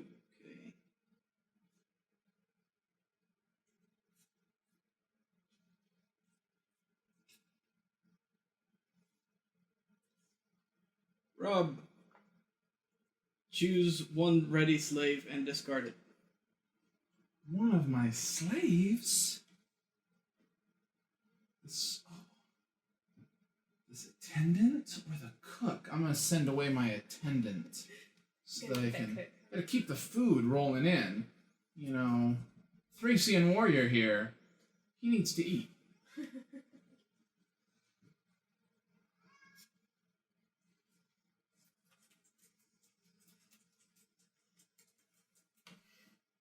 He walked away from you. Hey. I am going to liquidate. Liquidate? Cash in any number of asset cards. Take 1 additional gold for the bank for every card cashed in. So I'm going to cash in these 2 and get 5 gold, or 6 gold. You just gained gold from the bank? Um, I gained gold from the bank. but that's a reaction card. Do you need to play that only if someone else plays a card? I don't know how that I don't know, that was... It Play was it a, anytime. yeah, it was a weird looking one to me too. So you get 5? Yeah, 6. 6? Well then, here are 6 if you don't mind big change. I kind of do.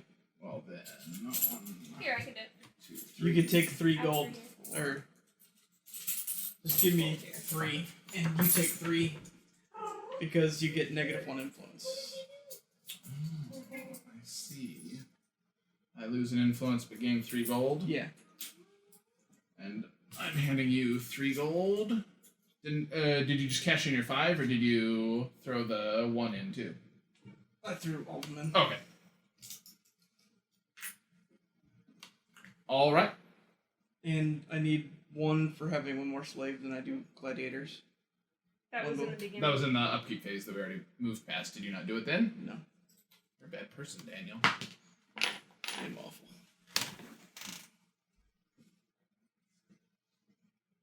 Anything else? You done? Yeah, that's it. No more schemes. Scratch in the face. Oh, there he is. Okay. Cass, can you put those in the discard pile? Are they all? Yeah. I'm gonna see if I can get a visitor from Rome to just give me influence. Oh, I guess I could have used one of my guards to try to keep my influence. Seems like you should have. I should have. Oh well. No reactions? Then it's happening. Yeah, What's you can have happening? one I influence. just gave myself influence. Somebody of his from Rome showed up and gave him influence. Unless your guards were going to show up and be like, sorry, Badiotis is busy I today. think you can only do it. You can only foil a scheme if it's targeting you. No. Yeah. Oh yeah, it does say targeting you. Yeah. You're right. Well, yeah, I was talking about like if we want to play a If you had a reaction. different reaction Oh, card. oh. I thought you could send guards for some reason to somebody else's. Uh-huh. I think what I'm remembering is the rules specifically saying you cannot send guards. Good?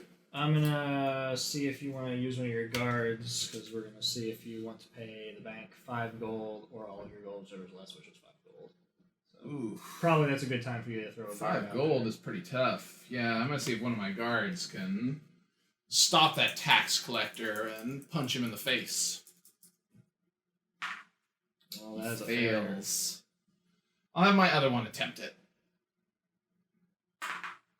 Well, they you just both lost both fail. your guards. I thought it was only if they succeed. It says discard this card, then Oh, roll then a roll the die. die. That's You true. still- That was failure. I thought that I got to keep them. My bad. And you lose 5 And gold. I lose 5 gold. That's miserable.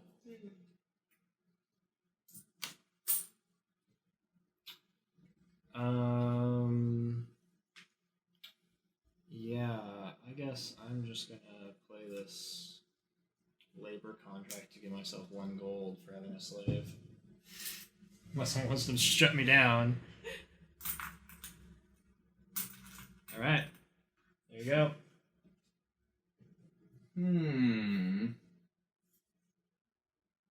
Well.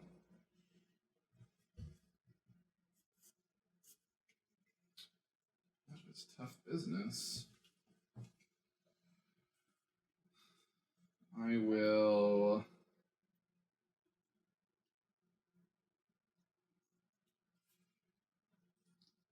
Have my cook perform illicit services. To gain 2 gold.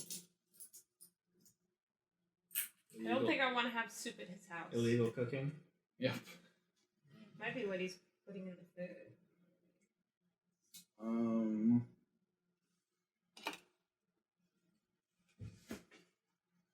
None of those are things I need to do. Who he's putting in the food. So, I'm gonna see if anybody wants to offer me some consideration not to poison one of their fancy gladiators. Like Looking at me. Crixus or That boisterous guy over man. there. I don't know if she's gonna I fight don't too remember his hard. name. I just know that he's boisterous. He always Yeah. talks about himself. His thing says that sing with me, my dark brother, and share my women. Does anybody wanna offer me a little consideration to send this poisoned wine to another gladiator? Or to stay my hand entirely? No? No. We don't trust Worst you. Spartacus players. Or the best. No, I can't. Terrible. Just for that, Crixus is injured. I'm gonna. Try to stop it with a guard. Yeah. Here's your injury token. It's right here. That's a failure. Dang. Not going good for guards today. Reroll that die. A 4, you succeed at stopping the poisoned wine at the gates. Nice.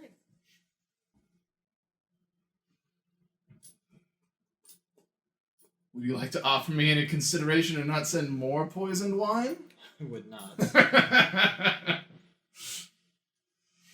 I'm gonna hang on to these. Okay. My turn? Yep. Alright. I'm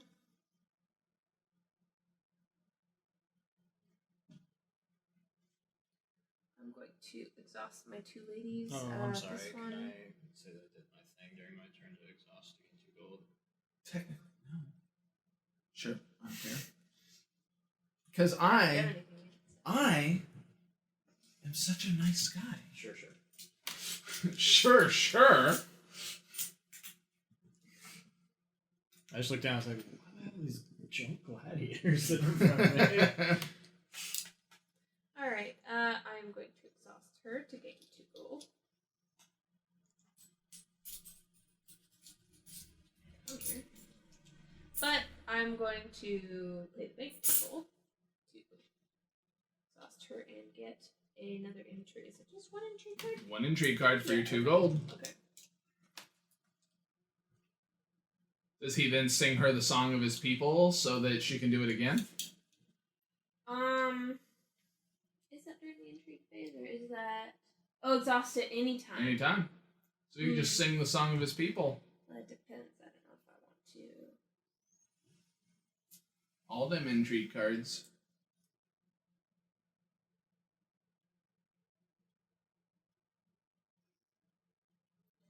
I am going to go with gaining 5 gold through black market profits. I mean, what? I didn't say anything. Thanks. Okay. And I'm going to loot the dead. There was that guy earlier for 3 gold. Stop giving him money. Thanks. And I am going to... She's so rich. ask you how much you'd like to pay me to consider not attacking you with something right now. Not attacking me, but I'm such a nice guy. I've been trying to help you out this whole time. I've been seeing you getting that money under the table. You go, Cass. Just under the If you table. don't attack him, I'll foil it no matter what. Huh? If you don't scheme him, I'll foil it no matter what. You'll foil what? The scheme. The scheme. No So matter he's where you saying, point it elsewhere. he's saying you need to use it. Interesting blackmail. Hmm. Interesting blackmail.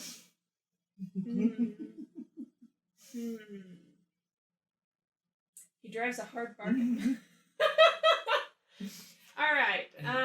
You're gonna send your hired thugs after me? Come on, Cassandra. Come on. I thought we were friends. I thought we could do business together. I am targeting you to pay 5 gold or all of your gold, whichever is less. Again? Again. Man. You just needed that. Too bad you don't have guards, so you could use the Would be meddling nice. ability. Would be nice if I could meddle Yeah, with it. No? His character ability would have been to do that, but he used his guards up when I did the thing on him. Yeah, I didn't even think about doing that with my guards. Well, I couldn't have done it to you.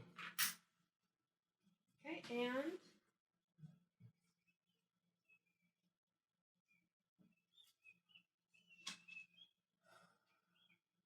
So All right. So much money. I don't. and I am going to... Losing 10 coins in one turn is pretty rough business. Like, it's rough.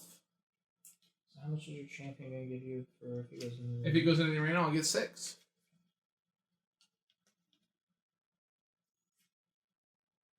All right. I'm done. Alright.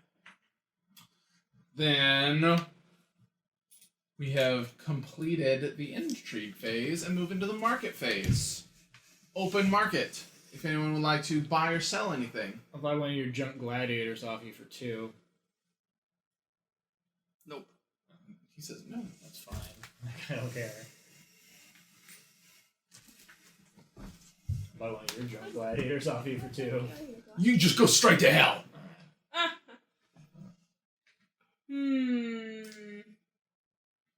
Everybody's against Sepius. We're the most honorable of houses.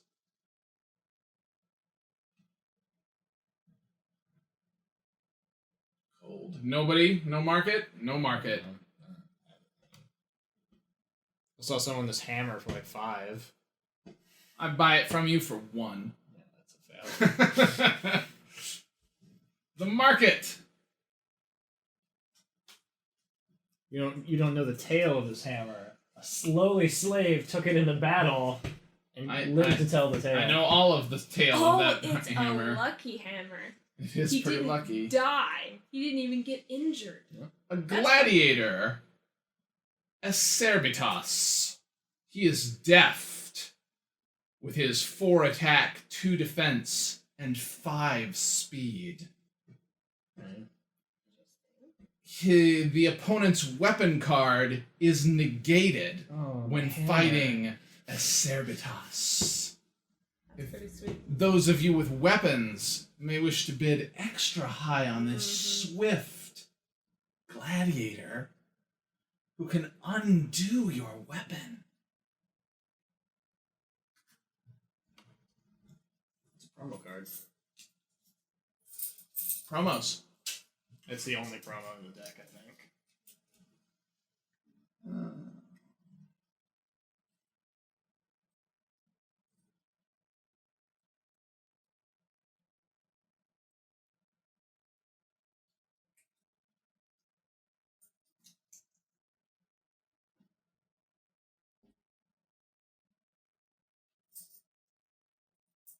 Two? 3? 3.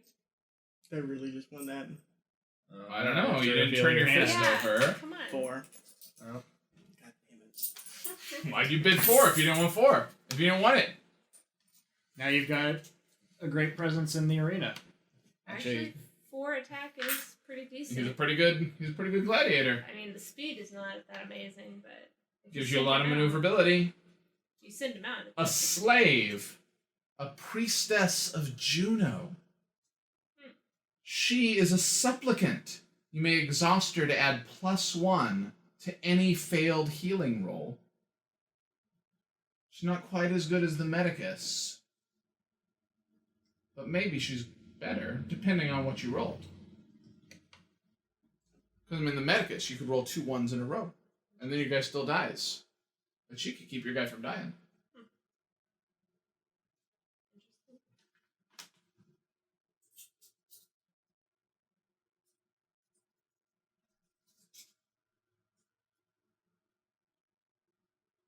You get nothing. 1?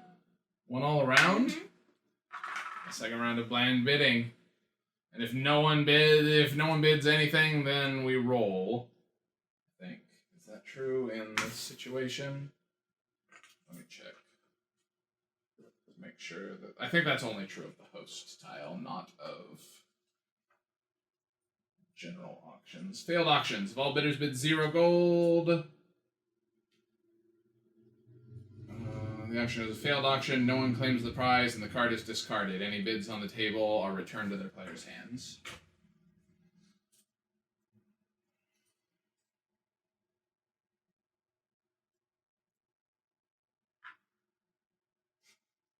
She is discarded. Shocking. None of us were willing to pay 2 for a priestess of Juno. How about Gannicus, the gladiator? His stats are 4, 4, and 4. He is relentless. When attacking, he wins ties.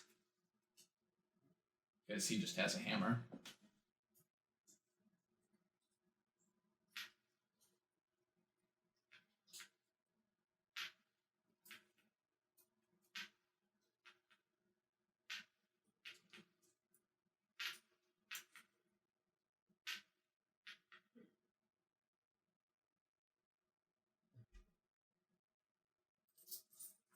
Oh man, look at all that money in Cassandra's hand. That's She I has a wanted lot it. of money, so.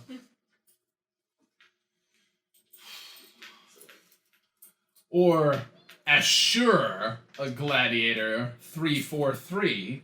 He is cunning and treacherous. You may exhaust to reduce a scheme's required influence by 2. That's pretty good. In a Primus, he may join the opposing team, What? making it a 3-on-1 match if he feels like betraying his comrades. Wow. You're That's great. That is great. Is it Kitty or you? It was just random, I think. Yeah, that's you. 4? Yeah. Yes, I got the treacherous guy.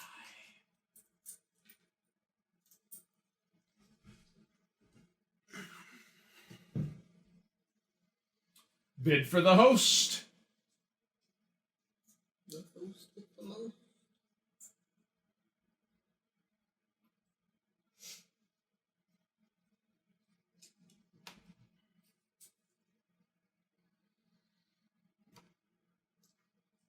You have to do something. I don't have any money. Oh. Yeah, so there's Okay. no, I there's bet not, you had money and you there's were no point in No. deceiving us that he doesn't have anything, so we both did 3. 3.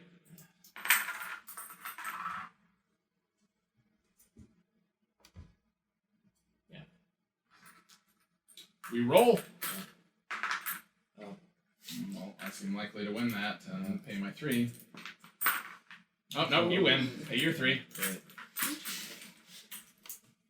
probably the cheapest host win ever. Alright. Just saying. We pay honor to the host, and you gain 1 influence. Yep. You have enough to declare it a Primus if you would like it to be a Gonna. Primus. Yeah.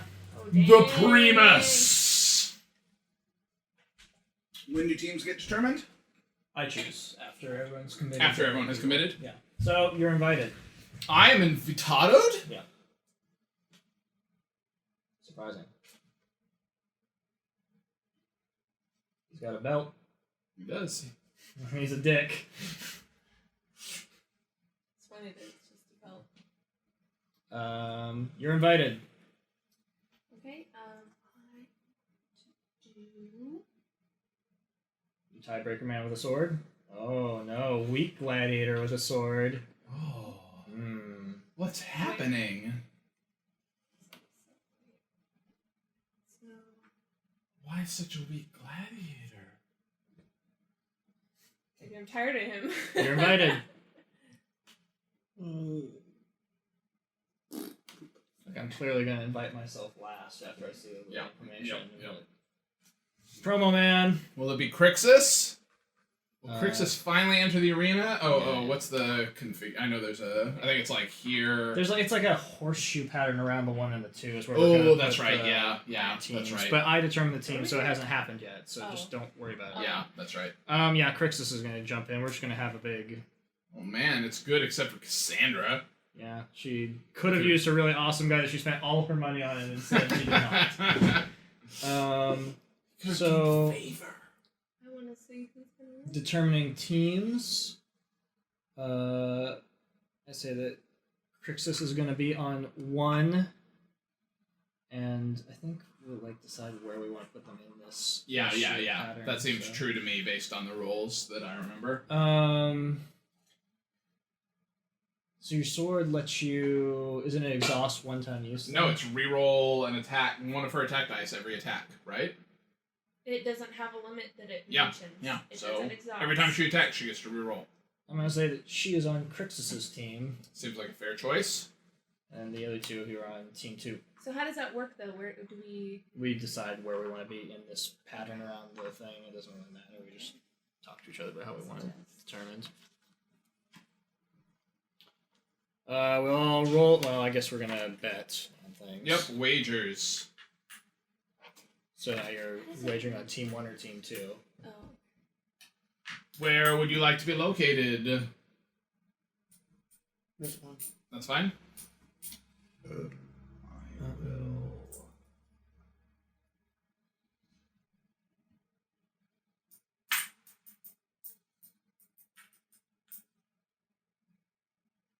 So the injury, how does that work in a Primus? If someone gets injured, then Anybody? you'll, Yeah. like it's Yeah, anybody if somebody gets injured. Basically knocked out of the fight one way or another, but through injury. With an injury, yeah. Yeah. So having only one of their 3 last dice remaining. And then decapitation. Just straight up murdered. Oh, she's betting on injury. I think it's fair to put injury too. Yeah. And I want to do... This is for your team, and this is for my team. Yeah, so you're not allowed to. Yeah. vote on that. That is true. I cannot. I don't know if an injury is going to happen. No, you can vote. You can. bet Yeah, on yeah. stuff I know. on this. I don't know if an injury is going to happen. I don't either, but like I put a thing down because like one coin. It's true. Let's see. Sure, I'll also wager on an injury taking place.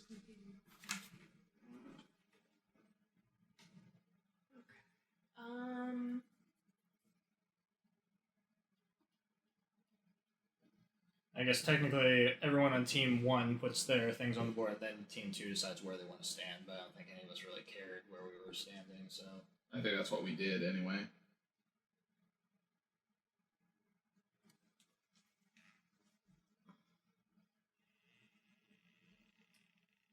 I'm going to put my vote... You cannot bet against yourself. I can? You cannot. You can only bet on your team.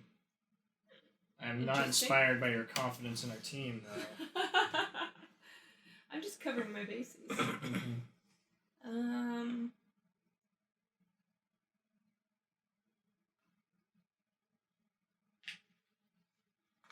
Actually, do we have to put a marker for every coin?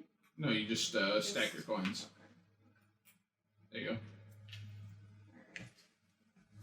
Alright. Okay. I think I'm ready. Then we roll initiative. Yep.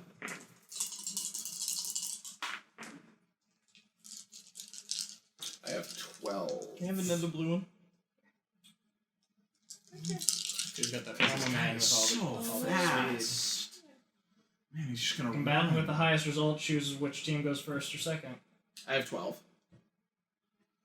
You have 10.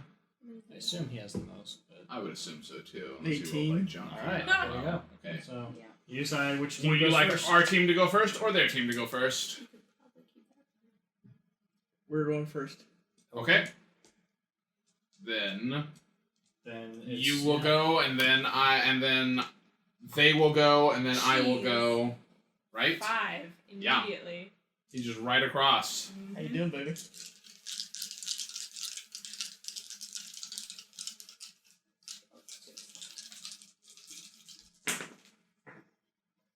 Six and 1.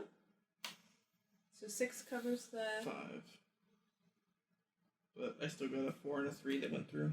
Okay. So what does that mean? So you take 2 wounds. 2 wounds. So you will lose 2 of your dice of your choice. So oh man, I'm disorganized. Hold on.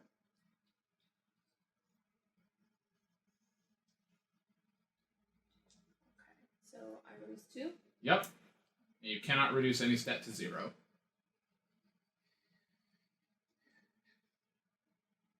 Okay. Then whichever of you won initiative goes, correct?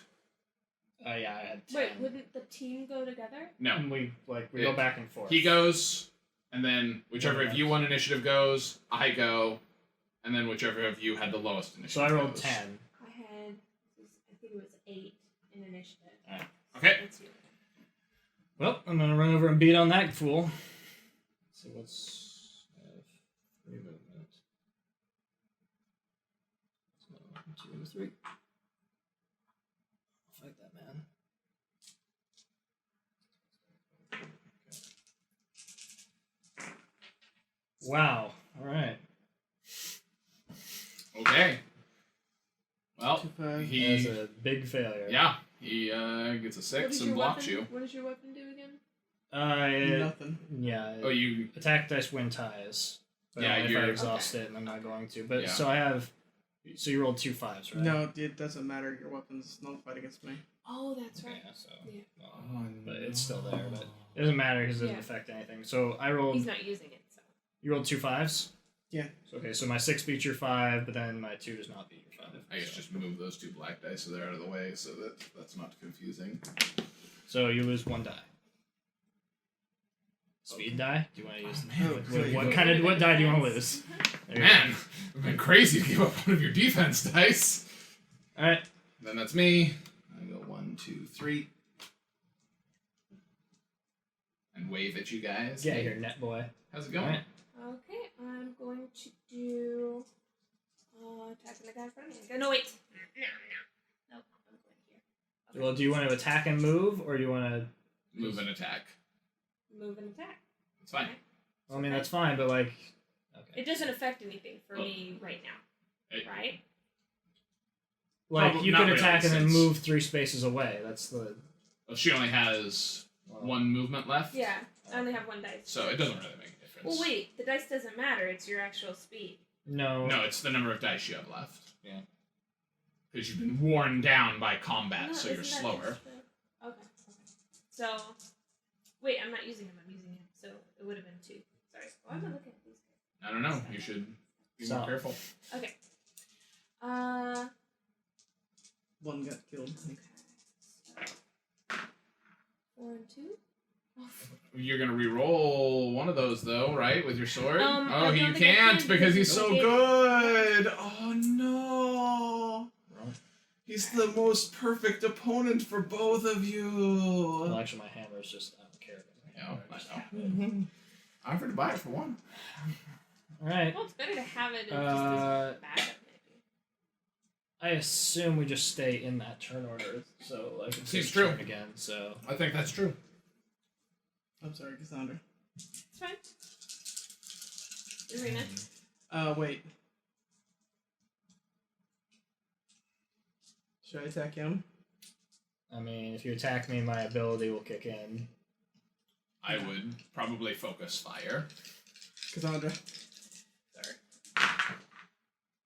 3 and 3.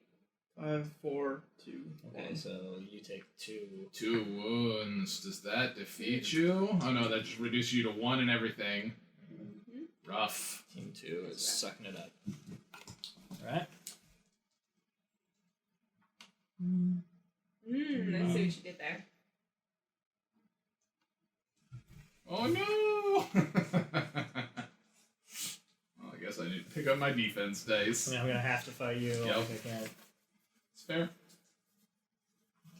All right.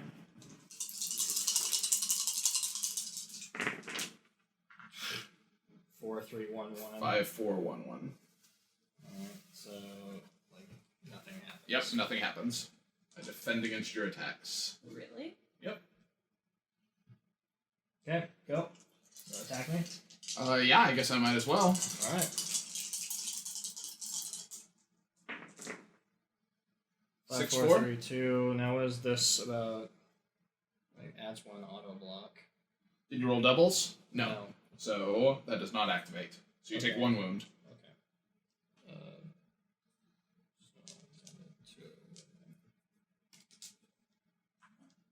Why'd you remove 2 if you only took 1 wound? I had an extra blue die sitting in front of me that wasn't actually mine. Oh. Okay. Oh, it's mine? Yeah. Okay. Oh, shit. So you can just move 1 space, do nothing. Because everybody ran away from you. We're using our superior mobility. Still reach me, I think, yeah. Well, shiz. I can't get to you guys, and I can't really run away. Yeah, you should probably move closer to me. Like, there's no reason for you to move away, because he'll just run at you and kill you. Yeah. And it'll mean you can get to him easier. Yeah. Okay, there you go. Unless you want to come attack me. I'd probably go after him next. Oh, look at that.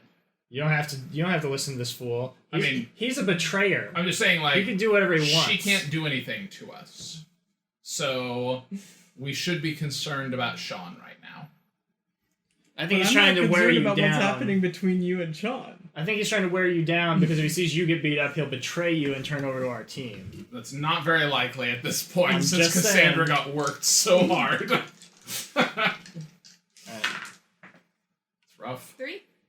You're out. Yeah, Am I decapitated? I think I. you have been decapitated. Alright, so just remove your guy from the This one? thing, yeah. Yeah. Wait. Yeah, the little round shield. Okay, so he's. Wait. No, Just I totally straight did up it because dead. of the other guys. He's dead though. 4.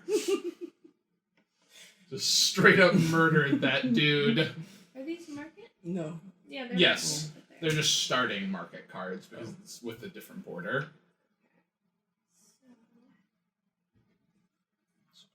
So. 4. Really? 1, 2, 3. I knew I should have considered it. Alright, here we go. Crap. Look at that go. Wow, alright. 3 and 2s, so I really just don't do anything at all. Actually, you do. He rolled a 2 and a 1. Wow, So alright, you beat him twice and he takes 2 wounds. Well, don't I need to roll at least a 3 to do damage to him? Not if he rolled a defense die. Okay, so I... If you rolled higher than his die, you do damage to him. Okay, It's only unopposed dice that have to be 3 or higher. okay. So, did he do 1 to me? I did 2 to you. Yeah, 1, 2, 3. That's as close as I can get. Alright.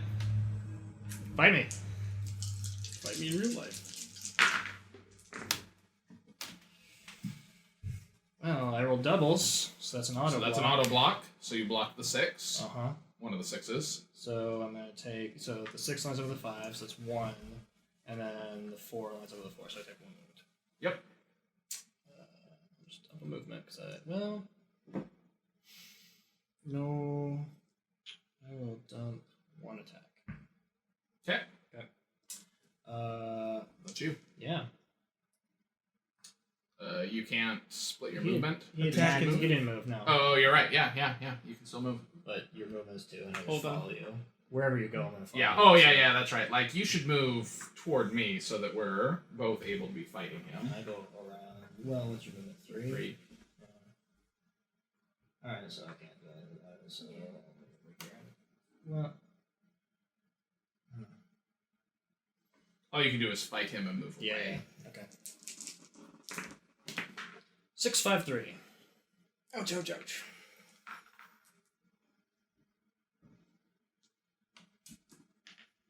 Well, you Wait, can't. You have to you keep can't do one You of have to each. keep one of your movement dice. No. Okay. And then I move.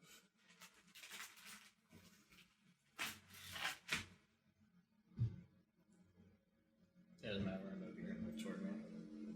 Like if I move like over here, you just go 1, 2, 3. Sure. What if you went there? If I went here, you just go 1, 2, 3. Oh. Alright.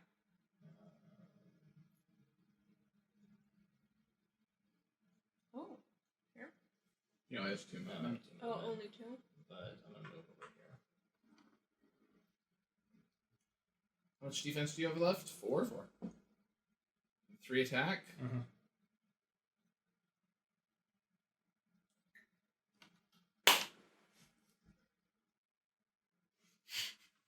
Betrayer!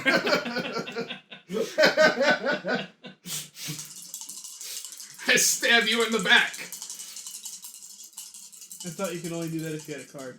It's his character. My does character that. is treacherous. Oh. So I'm able to swap teams. Oh. Well, Shit. How many, That's 3 wounds. really? Yeah. 665. Do I auto block 1 because I got doubles? Is that a thing that you have? No. It's a thing that his character has. Oh. That's why his gladiator does that. Okay. So you take 3 wounds. now it's your turn. So leave you with only 1 of each die. Mm-hmm. Mm-hmm. That's you.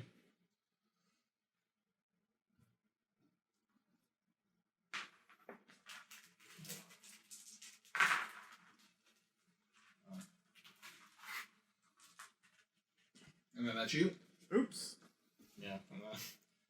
Sorry, dude. Hang on, you Move have up to to figure him and out- attack. I'm dead. I We attacked have him to and he figure got. out how you die. No, I attacked him and he got a bunch of. Cassandra fucking- has money riding on you being injured. She needs to know. He doesn't like attack you back when he defends. He just like didn't take damage. Yeah. Oh. There's no, you don't do damage when you defend. So I rolled 5, 4, 3. So 1 defense. Okay. 3. So that's 2. 2. No, that's 3. Is it? Right? Yep. Is it? Yeah. So. Is that? Okay, so that's Yeah, decapitation. Yeah. So nobody Holy- betted on decapitation. Dang it! Man! Dang it! I should have. Fuck all y'all. Okay, so did you discard your character that got decapitated? I wasn't paying attention when that happened. Yeah. Okay. So Our surviving gladiators Not gain even that. favor. everybody, yeah, go ahead and do that. Everybody who's on the team that won gets an influence. So even though Yeah. your guy got decapitated, you still get an influence. Interesting. You don't. He switched over to our team. I swapped to their team. So he was on the winning team. Because I'm a winner. Okay, so I we took gained the favor. You've flipped it over to an injury accidentally, or I did when I threw it at your guy. Oh, yeah. It was Crixus, I Mhm. thought? Yeah, okay. No, it was my slave guy with the hammer. Okay, good. Yeah. Okay. So we do winning? Wagers are settled, Oh yeah. So I'm gonna give. and the host exercises the power of life and death. But everybody on I the should've voted fairy on you. team lost and died. So. All right. So I won. That's my victory. And No injuries, no one, huh? and yeah, no one got injured. So. That puts us at upkeep. So, become unexhausted, pay for people, which I have to do.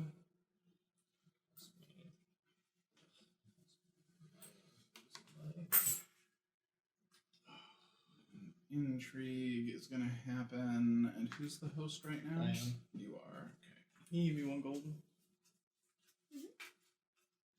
Yep.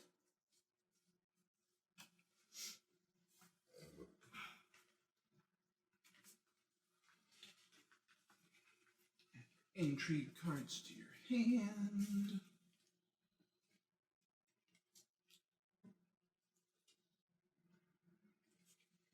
Okay.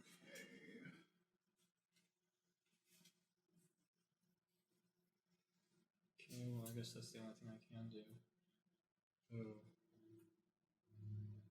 Oh. Yeah. That's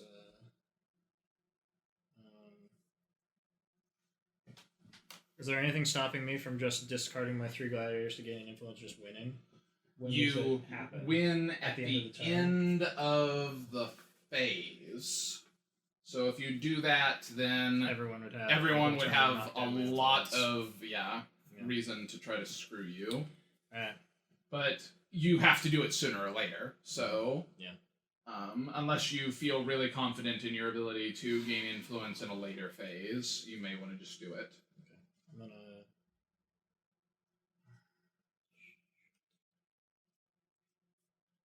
Yeah, it's at the end of a phase. And if 2 or more players have 12 influence, then the game's winner must be decided in the arena! Okay. And we fight to the death to see who the winner is.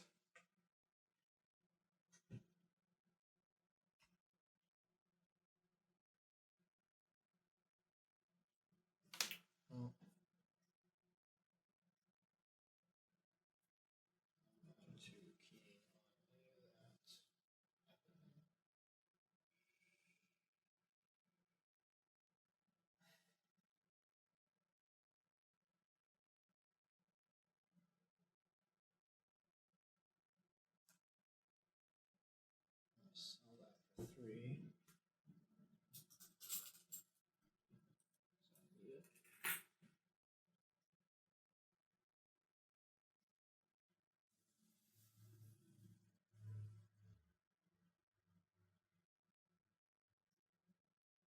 Wait. Are we actually doing the sell stuff right now? He's doing his intrigue thing. So he sold his intrigue cards. Oh, are we all doing intrigue then? Yeah, we are. Okay. Waiting for Sean to finish intrigue, and then I'll do my phase. And I'm trying to decide what I'm going to do on my turn. I'm going to have a grand feast and pay everybody 2 gold to give myself 1 influence. Well, that's pretty good. Unless anybody wants to stop it. No, kind of gold. Okay. But he's also gaining going to 12 influence, so he will win at the end of the intrigue phase. Unless you have the ability Alright, to... I'm going to assume people have the ability to knock me down, so... Yeah, unless you have the ability to knock him down. Or reach 12 yourself.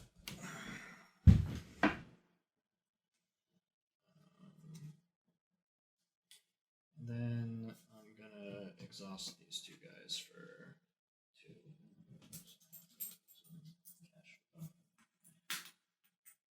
That's what I got. Who'd you exhaust? My 2 gladiators. That's my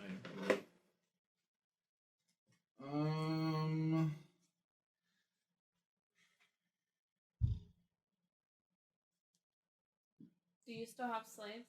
Yeah. I can't see them. Is that they're both slaves? No, it's just this guy. This is Grixis. So I'm going to sell that for 1 gold. You said something about your slave, that you had a slave that you sent out that was, Did you gain money with the scheme? No, you didn't. Oh, you're pointing at Chrysis as not the slave. Yeah. Is he a slave? He's not a slave. No, he's a... Okay.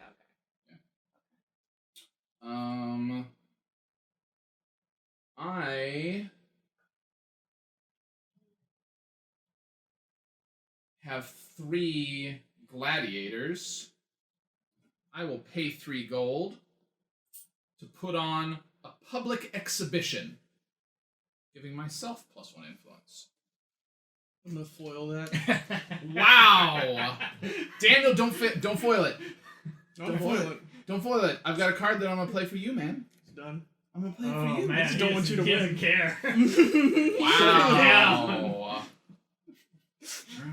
Wow. Rough.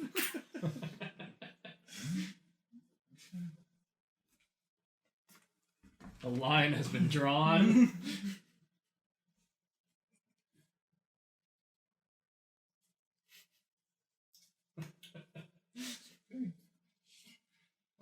I'm gonna help that brother out. Instead, You're probably gonna rob him. Instead, I'm going to exhaust 3 of my assets and gain 1 influence. I'm gonna foil it.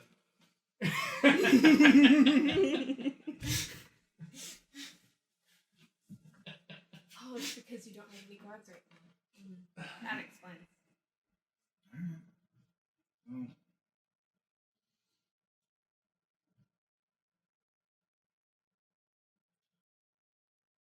Well, okay.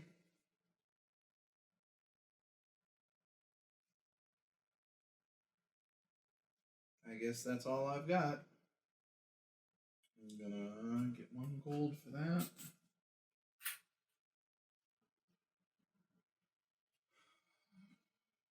I guess I'll crack the whip and exhaust this gladiator to gain 1.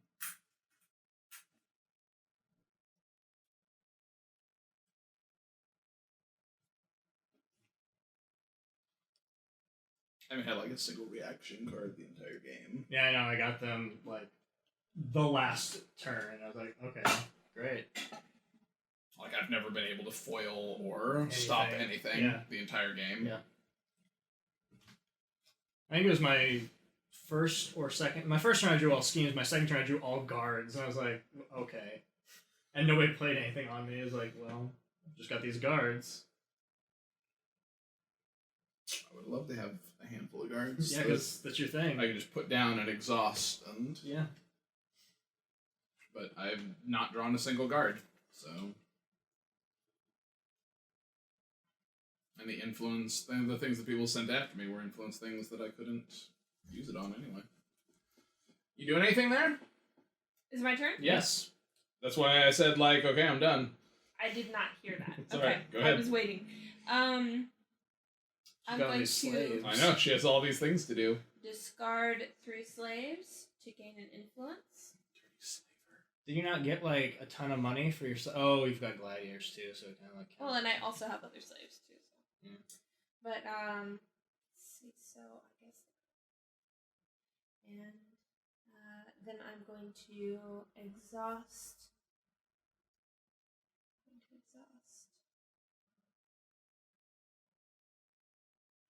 Her.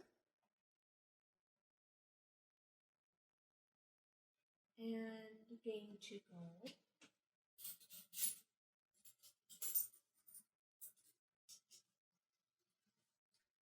And wait, did we do the gold round? Yeah. Yeah, that's why I asked you why. That's you why we have a asked. bunch of Yeah, money. yeah. That's why he asked. Like, did It's you during upkeep, so like. get Yeah. your 3 gold for your slaves? I didn't, but that's fine. So I'm going to.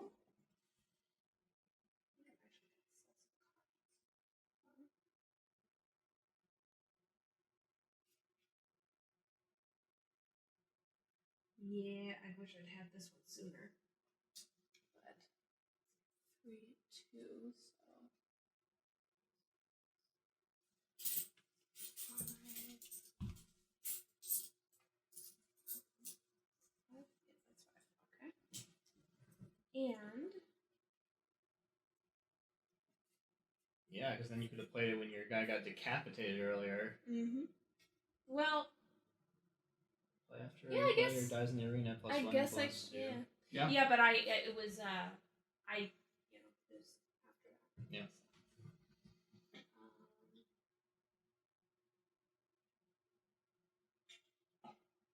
If you don't do something that gets rid of his influence, he wins. Well, he still has a turn. So I started it, so. I'm done. Okay. You mentioned something about gaining gold from cards for schemes. Yeah, if you sell your schemes. cards. Yeah. Oh. So, like, the lower left corner of the cards have a number that gives you how much gold you get No, for I mean- selling them. It sounded like you had a reaction for Oh, it. if you if you get money from the bank, he bank, gets a coin. my house's power is to get 1 coin. Where's Yeah. your card? My hand.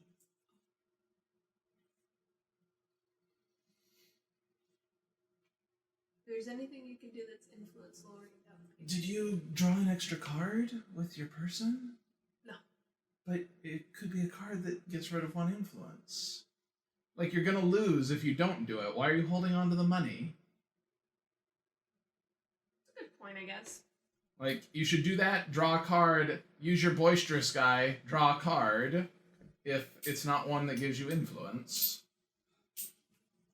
Like, I'm sorry, Don't let him bully you into I didn't want to doing what be. you I don't want to be do. like, I this is what you should contemplated do. it. I But contemplated it, but I'm already pretty sure that there's nothing. I mean, like, you just lose the game. I'll give it a try. So exhaust. There's an intrigue card. This guy has a record of Well, treachery. I guess look at this one first. You never know. It might be what you wanted. You might not have to do your double exhaust, pay extra money.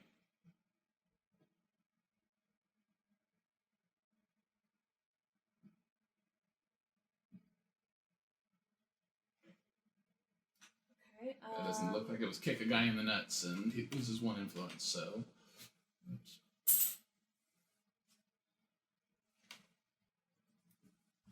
No. Okay. Daniel! Can you cause Sean to lose 1 influence, or does the game just end?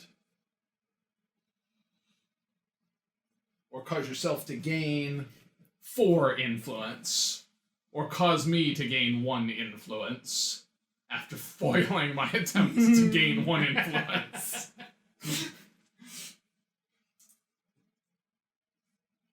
The only other thing I want to do is make you lose another influence. Fucking damn it. Spartacus! There you go. Spartacus. Was there blood? Presumably. Was there treachery? Probably. The game delivers! Sure. So I actually watched this show, and you haven't. I've never seen an episode of the Starz Spartacus show. And my opinion would be you are better off because of it. I don't think it's a good show, so I feel like it's good to note that at the start of the review that I have watched Spartacus, and I think it's garbage. And I've never watched it, and I'm mostly ambivalent, and just don't care enough to watch it. But I think a strong thing that a common element of reviews will be that, like, if you are a fan of the show, you will love this game, kind of a thing. The idea being that maybe this is catering to that audience specifically, to people who have seen the show. Oh, sure. I mean, it's definitely a tie-in game, right? That it uses art from the show, and is definitely meant to replicate some of the theme of the show and some of the feel of the show. From what I understand. Yeah. But, so that's definitely true. That I think if you like that show, you're probably going to be more inclined to like this game. I guess. Like, my feeling about it is that the audience that Spartacus is designed for as a show isn't necessarily a crossover audience with people who play board games. You know, like, I'm not saying that there aren't people who play board games who like the show Spartacus, but it is kind of like this gritty, in-your-face, blood everywhere, Sure. kind of a, you know... That it just doesn't shout board games to you. Yeah. Yeah. It's a very odd choice, like, we're gonna make a board game out of this. It seems like a very strange tie-in product to me. And I think a lot of people are dubious of it because of that. Sure. Because, you know, like, movie tie-in board games. Tie-in board games are often bad. Yeah. You know? As tie-in board games go, I think this is pretty good for the tie-in board games I've played. I would say the best tie-in board game I've played is the Battlestar Galactica game. But, like, overall... tie-in games I have not been impressed with. So on that scale, I thought this was better than most of them. Sure. So tie-in stuff aside, what do you think about the game? Do you want to talk about it overall first? Or do you want to talk about it, like, phase by phase? Yeah, well, I mean, I guess that's the thing, is, like, there's a lot of... It feels like it's just separate... games kind of shoved together. Yeah, I think that's a critique that I've seen in a few places that people have said that really Spartacus is 3 different games, which can also be a strength too, because it means that you get to sit down and play kind of a devious, backstabbing, almost roll deduction kind of game in the intrigue phase. You get to play a pure market bidding game in the market phase, and then you get to play a skirmish combat game in the 3rd phase. So if you have a group of people that don't agree on playing a game and, you know, those people like, you know, one of those 3 types of games each, you can kind of sell it to them and say, well, you know, it's kind of like this. We get to play this game in the first part, and then we're playing this game, and then we play this game, and maybe get those people to come together and agree to play it that way. So I think that that's kind of a strength in that way. For me, it's kind of a weakness, because I'd rather be playing a game that was purely skirmish combat, or purely market auction mechanics, or purely an intrigue, backstabby deduction kind of game, rather than moving through those 3 phases.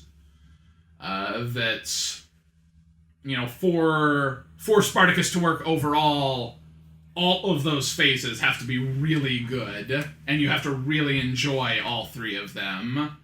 And I mostly feel like the real game in this is the skirmish combat game, and that's my bias on it. That, you know, for a gladiator combat game, that's the game I want to be playing, of sending guys out and having them fight to the death. rather you than... don't want to be managing. I don't want to be doing the management. Doing taxes. Buying equipment and paying slaves and, you know, doing that whole process there that's in the first two phases is way less interesting to me than the skirmish combat, which I think is not bad as skirmish combat goes. Like, I thought that was a decent skirmish combat game.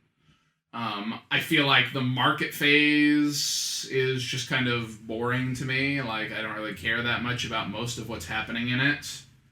And the intrigue phase, I don't know if it was just our group, because when we played it, it was oddly, like, little intrigue happening to me. I thought that there was going to be a lot more alliance and bribery and working together happening, and it was mostly just kind of us each playing our cards and moving on. Right, so I feel like this has a bunch of mechanics kind of happening, and I have no real problem with that, like trying to make an overall thematic experience out of little pieces. That's fine with me. I don't really think it is the best example of any of those mechanics. Definitely not. And so I'm sitting here and I'm going, okay, well, the first part of the game, I think the first part of the game is the worst, because it's just sort of take that, I'm going to play this card. Well, you can't play this card, because I had a card that said you couldn't, and you didn't know about it, but take that. For sure. There are better take that games. Yeah. And if you want to play a take that game, there are like short card games that do it better than this. Yeah. And then, so you go through that phase, and it just kind of like goes on. Yeah, that's what I was going to say, is that one of the things that's really bad about that phase is that most of it, you're doing nothing. Yeah, it's... Because you This play... is my turn, and I'm playing my cards. You play your, like, one scheme or whatever that you have, and then the rest of it, you're kind of just sitting there waiting to see if anybody else has a reaction, if you need to react to anyone else. I think that's weak. Yeah. You know, that's bad. And, you know, the thing about... For me, there was no incentive for, like, side deals or anything the entire time we played. You were, like, trying to engage people in, like, you should pay me so I don't do a thing to you. It's like, no, just do your thing to me, because it's not going to be that bad, and I don't care. Yeah. So, realistically, like, it just felt really watered down in terms of intrigue. I think that, to some extent, that's because we played the short game, where we all had 7 influence. Where if you play one of the longer games, you're much more likely to have cards that you can't play without teaming up. So you have to team up. And then that gets you into the habit of teaming up throughout the game. So that by the time you get up to having, 8, 9, 10 influence, you've already got alliances that have happened, and you're already used to working together and bribing each other to do things. And, as much as I don't want to play this for an extra hour and a half to play the long game, I think the long game is probably a lot better. See, well, that's the thing, is it shouldn't, like, no one should be, like, saying the selling point of this game is, like, it doesn't shine unless you're playing it for 4.5 hours. Yeah, unless you're playing it for 4.5 hours. Like, there's not enough game, to me, in the individual phases to justify that. What kind of needs to happen is the cards need to, I guess, have a higher requirement on them. They should just have a scaling requirement on them, so that, like, if you start at the short game, then this is what it costs to play this card. Medium length game, it costs this. Sure. And then that would be better. I mean, like... Or if it had... you can pay this much influence and it has this effect, or if you have this much influence, it has this effect. Yeah. So if it was it could also scale that way on the cards, and I think that would be stronger. Realistically, like, the cards, they have a dual purpose that you either use it for its effect or you sell it and get some money. Yeah. They needed to be, I think what you just said is what they needed to be. They needed to be a sort of weaker or stronger version of that card. Because I had cards that were just like, well, this card's just, you play it and you get a couple gold or something, or you sell it and get 1 gold instead of, like, it's like, okay, well, I guess I do this, and here you go. Yeah. I don't know if it would be better if you had like a number of intrigue points to spend on cards instead of just play anything you want with this intrigue limit. It's worth noting that the X-Men it's called Mutant Revolution. It's worth noting that X-Men Mutant Revolution is basically just a reskin of this, with some rules changes to it. And one of the rules changes is that you have your amount of influence, whatever it's called in that game, and you spend that amount of influence during your turn. So the cards do work that way, where, you might play a card that costs you 6 influence, and that's all of your influence for the turn, so that's the only card you can play. And I think that might be a better system, but I'm not sure. Yeah. I think that the house powers are just kind of... I paid attention to mine and not really... and yours because you were next to me, but it didn't feel like this specific family is good at this specific thing. Sure, I know what you mean. They didn't seem like they were like really thematically driven. Yeah, like they just kind of, here's a way for you to get an influence point, or here's a way for you to get some gold. Yeah. Sure, I agree with that. And I don't really have a strong suggestion for that. I just felt like I was like, well, we have a thing you can do on the side that you just happen to... Sure. Does it tell you to randomly get houses, or are you supposed to choose? Like... I think it tells you to do it randomly in the rules, but I don't remember. So, I mean, like, it's not like you would pick this guy because he's good at... Yeah. Making more money or something. Yeah. So... And that's a point where, like, I haven't seen the show, so I don't know, who these guys are. If there is a thing like that where you should say, oh, he's the guy that's super rich. He should make money every turn. It doesn't matter if you've seen the show. Do they all feel, like, more or less the same to you? Yeah, they all feel very much the same to me. Yeah. So...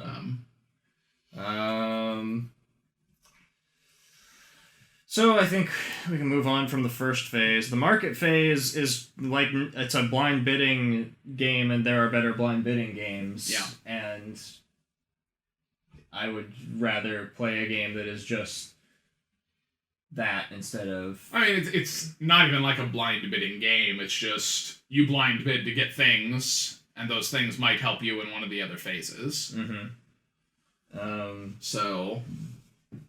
It's just not interesting to me at all, because it's just deciding how much you want to pay for a thing and then bidding on it, and maybe you got it and maybe you didn't.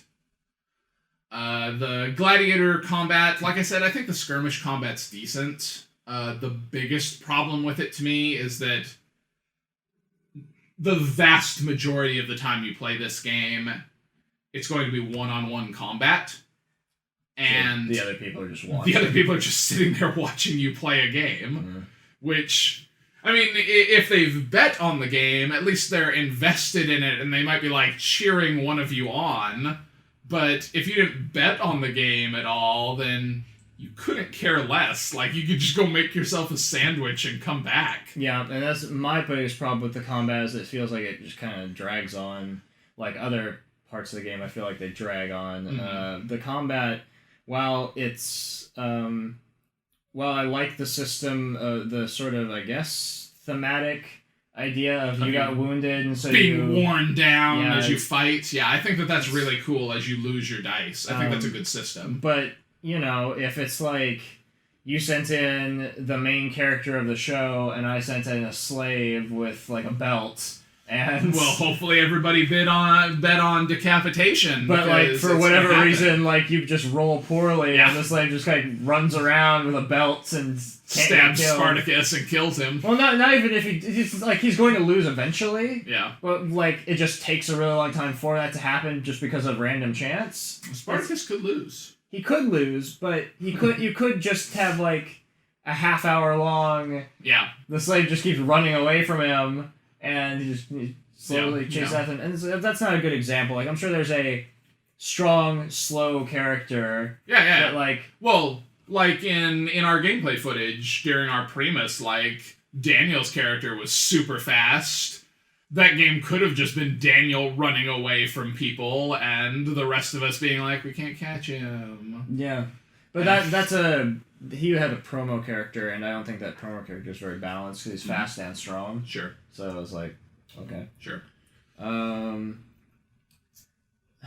So, you're like the two biggest things are that the people that aren't actively doing anything in both the Intrigue phase and the gladiator combat phase are just there, just sitting there. Yeah. And then just the people who are involved could just be rolling dice and great, I rolled dice. Mm-hmm. Great.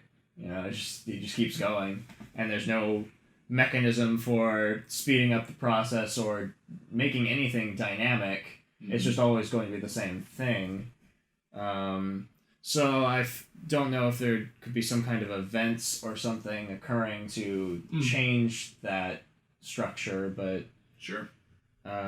Certainly finding some way to get the other people involved would be helpful other than just betting on things. Well, that's what like the Primus is aimed at, right? In the expansion of make it a 4-player match, since you're expanding the game up to 6 people, so you'd have 4 people sitting around doing nothing until someone reaches 10 influence to declare a Primus. But that's not in the base game. Yeah, that's what I'm saying. That's what I'm saying, that if you have the expansion, even in that game, until you get to 10 influence, nobody can declare a Primus. So you have 4 of your 6 players just watching the game while you're fighting, and then at 10 you can finally invite 4 people to a game. I don't know. It's just... And even then, it could just end up being 2 people with 2 fighters each fighting, and then 4 people watching those 2 people fight. Yeah, very easily could happen. And I don't remember if someone could. Yeah, they can't. I was gonna say someone can't betray themselves on their own team, like if they had treachery. Yeah.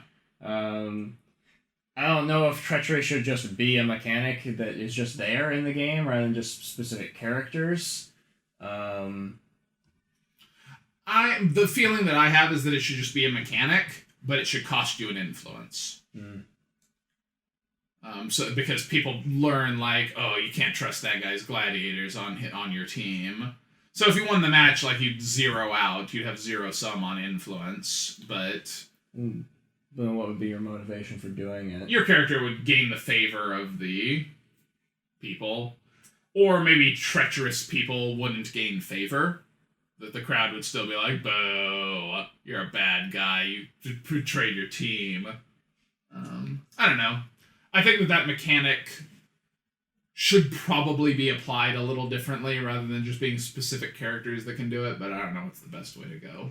Not only that, but if you are playing a game where someone turns and then suddenly it's a 3-on-1, that one guy is not going to be having fun anymore. Daniel definitely was not having fun. Unless they have a slave with a belt and he somehow triumphs over all 3 of those people. Yeah. Then they'll feel really good about themselves. For sure.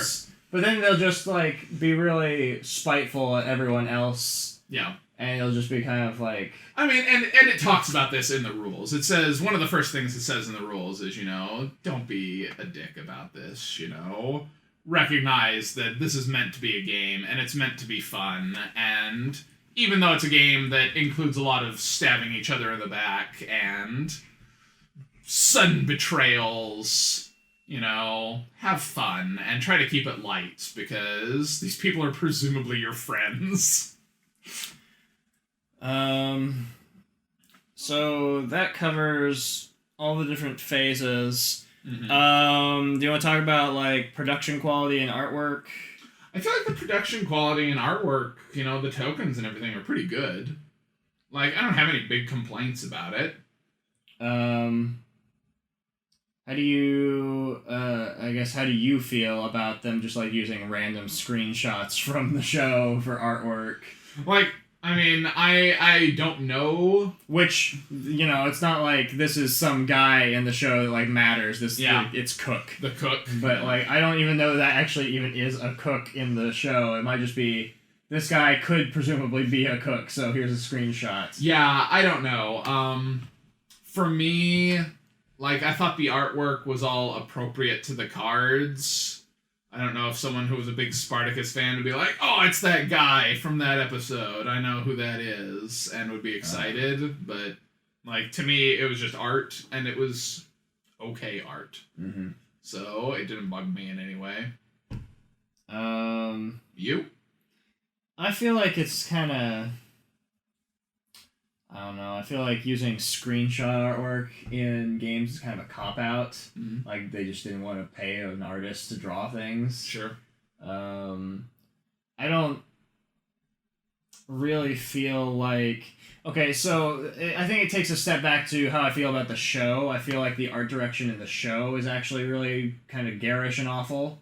And so I feel like that translates to the board game that they're trying to emulate the show, and it's kind of got the same aesthetic, which I don't think is a good aesthetic. Cinematically, I guess it's not a visually appealing aesthetic to me. Sure. Like looking at the board, like it's got that weird like blood splatter Yeah, pattern in the middle. I think the blood splatter in the middle of the arena is really strange too.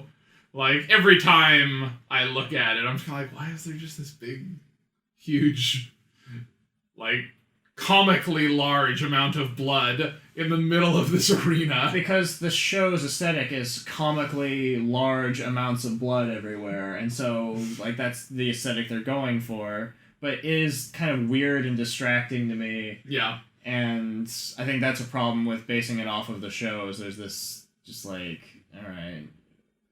Like, if this were Gladiator, the board game, and if it were based off of the movie Gladiator, it wouldn't look like that. Sure. Because that's not the aesthetic of Gladiator, the movie, which is not like it's a violent movie, but it's not like blood, sure, gore patterns everywhere kind of thing. That's not the aesthetic of the movie. Sure. So that's kind of my feeling about it, is that the sort of translation in terms of font choices and flavor text especially is more a detractor than anything else for anyone who hasn't seen the show, and they'll just be like, oh, okay, I don't know, I'm constantly talking about how games that intentionally limit their audience through their choices of theme or artwork are kind of silly. Like, I think if you want board games to be more outreaching and, inviting to people, this is kind of the opposite of that, because this is the only board game I'm aware of that has this weird mature content warning on the box. Because they just put F-bombs all over cards and on the box itself. Yeah. Like, I don't really know what that accomplishes. Yeah, I mean, presumably it's theme for the show and trying to grab people. Like, again, I haven't seen the show, but I'm aware that there's a lot of, like... It's on Stars. Yeah. There's a lot of... It's Stars. Swearing and... Probably their top show. Yeah. So yeah. Do you have any other strong feelings that you want to talk about?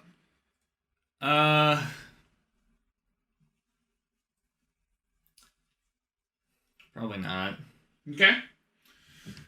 What would you give Spartacus, A Game of Blood and Treachery? Like a 5. Is that including the mechanics from the expansion, or would it be Probably lower without those? We played it with the expansion. That's the only time I've played it, so I wouldn't know how I felt about it without the expansion. I feel like the expansion is at least trying to address some of the issues. Yeah, I agree. Because I'd probably... I agree with you, like 5 with the expansion. I think it would probably be like a 4.5 without it. And I don't know what's in the other expansion and what it adds to the game, if anything. That's really interesting. More cards! Probably more cards and more houses. Maybe really thematic houses. Maybe they give you the ability to play with up to 8 people. Oh, I hope so.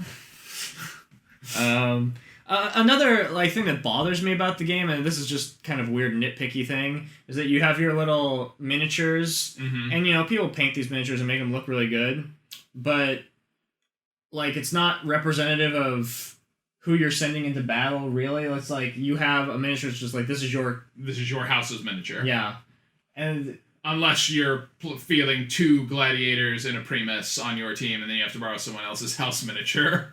I guess. I hadn't even thought about that, but, it's just kind of strange. It seems like if you wanted that thematic element, you would need to have miniatures representing, you need some slave miniatures, and you need some generic gladiators. Well, that's one thing that I meant to talk about with this and didn't. That the price point on this is surprisingly low for, the quality of the components and whatnot. And if you had a lot more miniatures, that price point would come up a bunch, and I don't know that it would be worth it. But I agree, it would be cool to have a couple of crappy little slave miniatures to face off against awesome-looking gladiator miniatures, so that you could be like, that person's gonna get killed. Because it's hilarious. And I guess the other thing we talked about was, why don't you go whole hog and play Spartacus and Circus Maximus? Yeah. Play just this whole Roman experience of, you're going to have some gladiator fights and then do some horse races. Yeah, it'd be good. So it feels like this tries to capture, more than just the gladiator fight. Mm-hmm. But I don't know that it really accomplishes what I guess the average person seems to claim it accomplishes. It's a fairly well received board game. Yeah, it's very highly rated. But I before we played it, I'd only run into I think one person who had played it, and they were kind of eh. Yeah. So I've never met someone who is super into it. Yeah, I think everyone I've talked to that has played this has had kind of that same reaction and said, that game's just okay.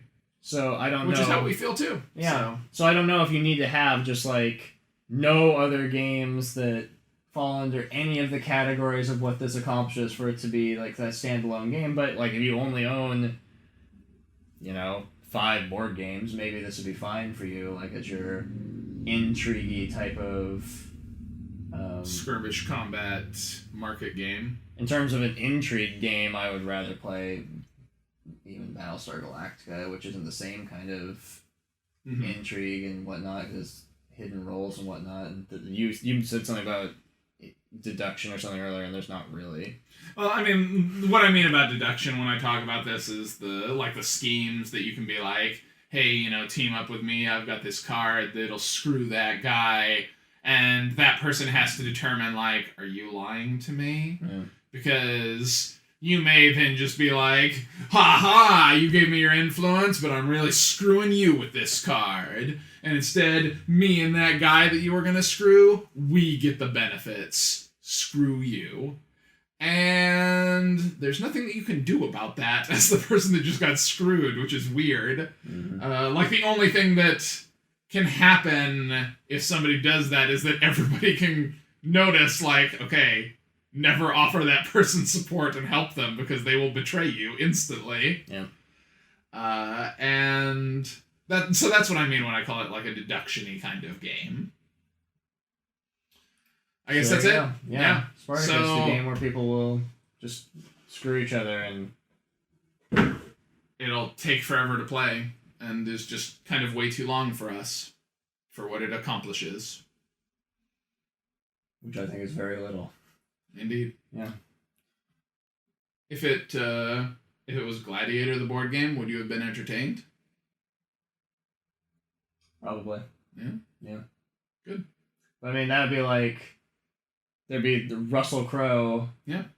And I guess there were a couple other gladiators speaking lines in that movie. For the most part, it would be Russell Crowe and that guy with the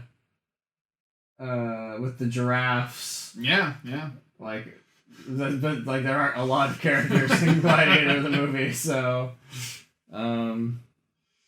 That being said, I probably would, if this were themed on that, I might give it a slightly higher rating, because I just think Gladiator's a better movie. yeah, it's a much more better.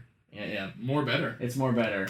But I mean that ties into the idea of like the X-Men retheme, Mm-hmm. and does that accomplish the things that this one does not accomplish, Mm-hmm. or is it just really ridiculous because it's Wolverine and Cyclops fighting each other, or sending students to fight with each in other. their game Yeah. because of a mutant revolution. I don't know. So, you know, that's probably problematic for different reasons. Maybe so. I don't know. All I know is to go play it right now. Let's play it right now. Let's get it out. I think we need more people.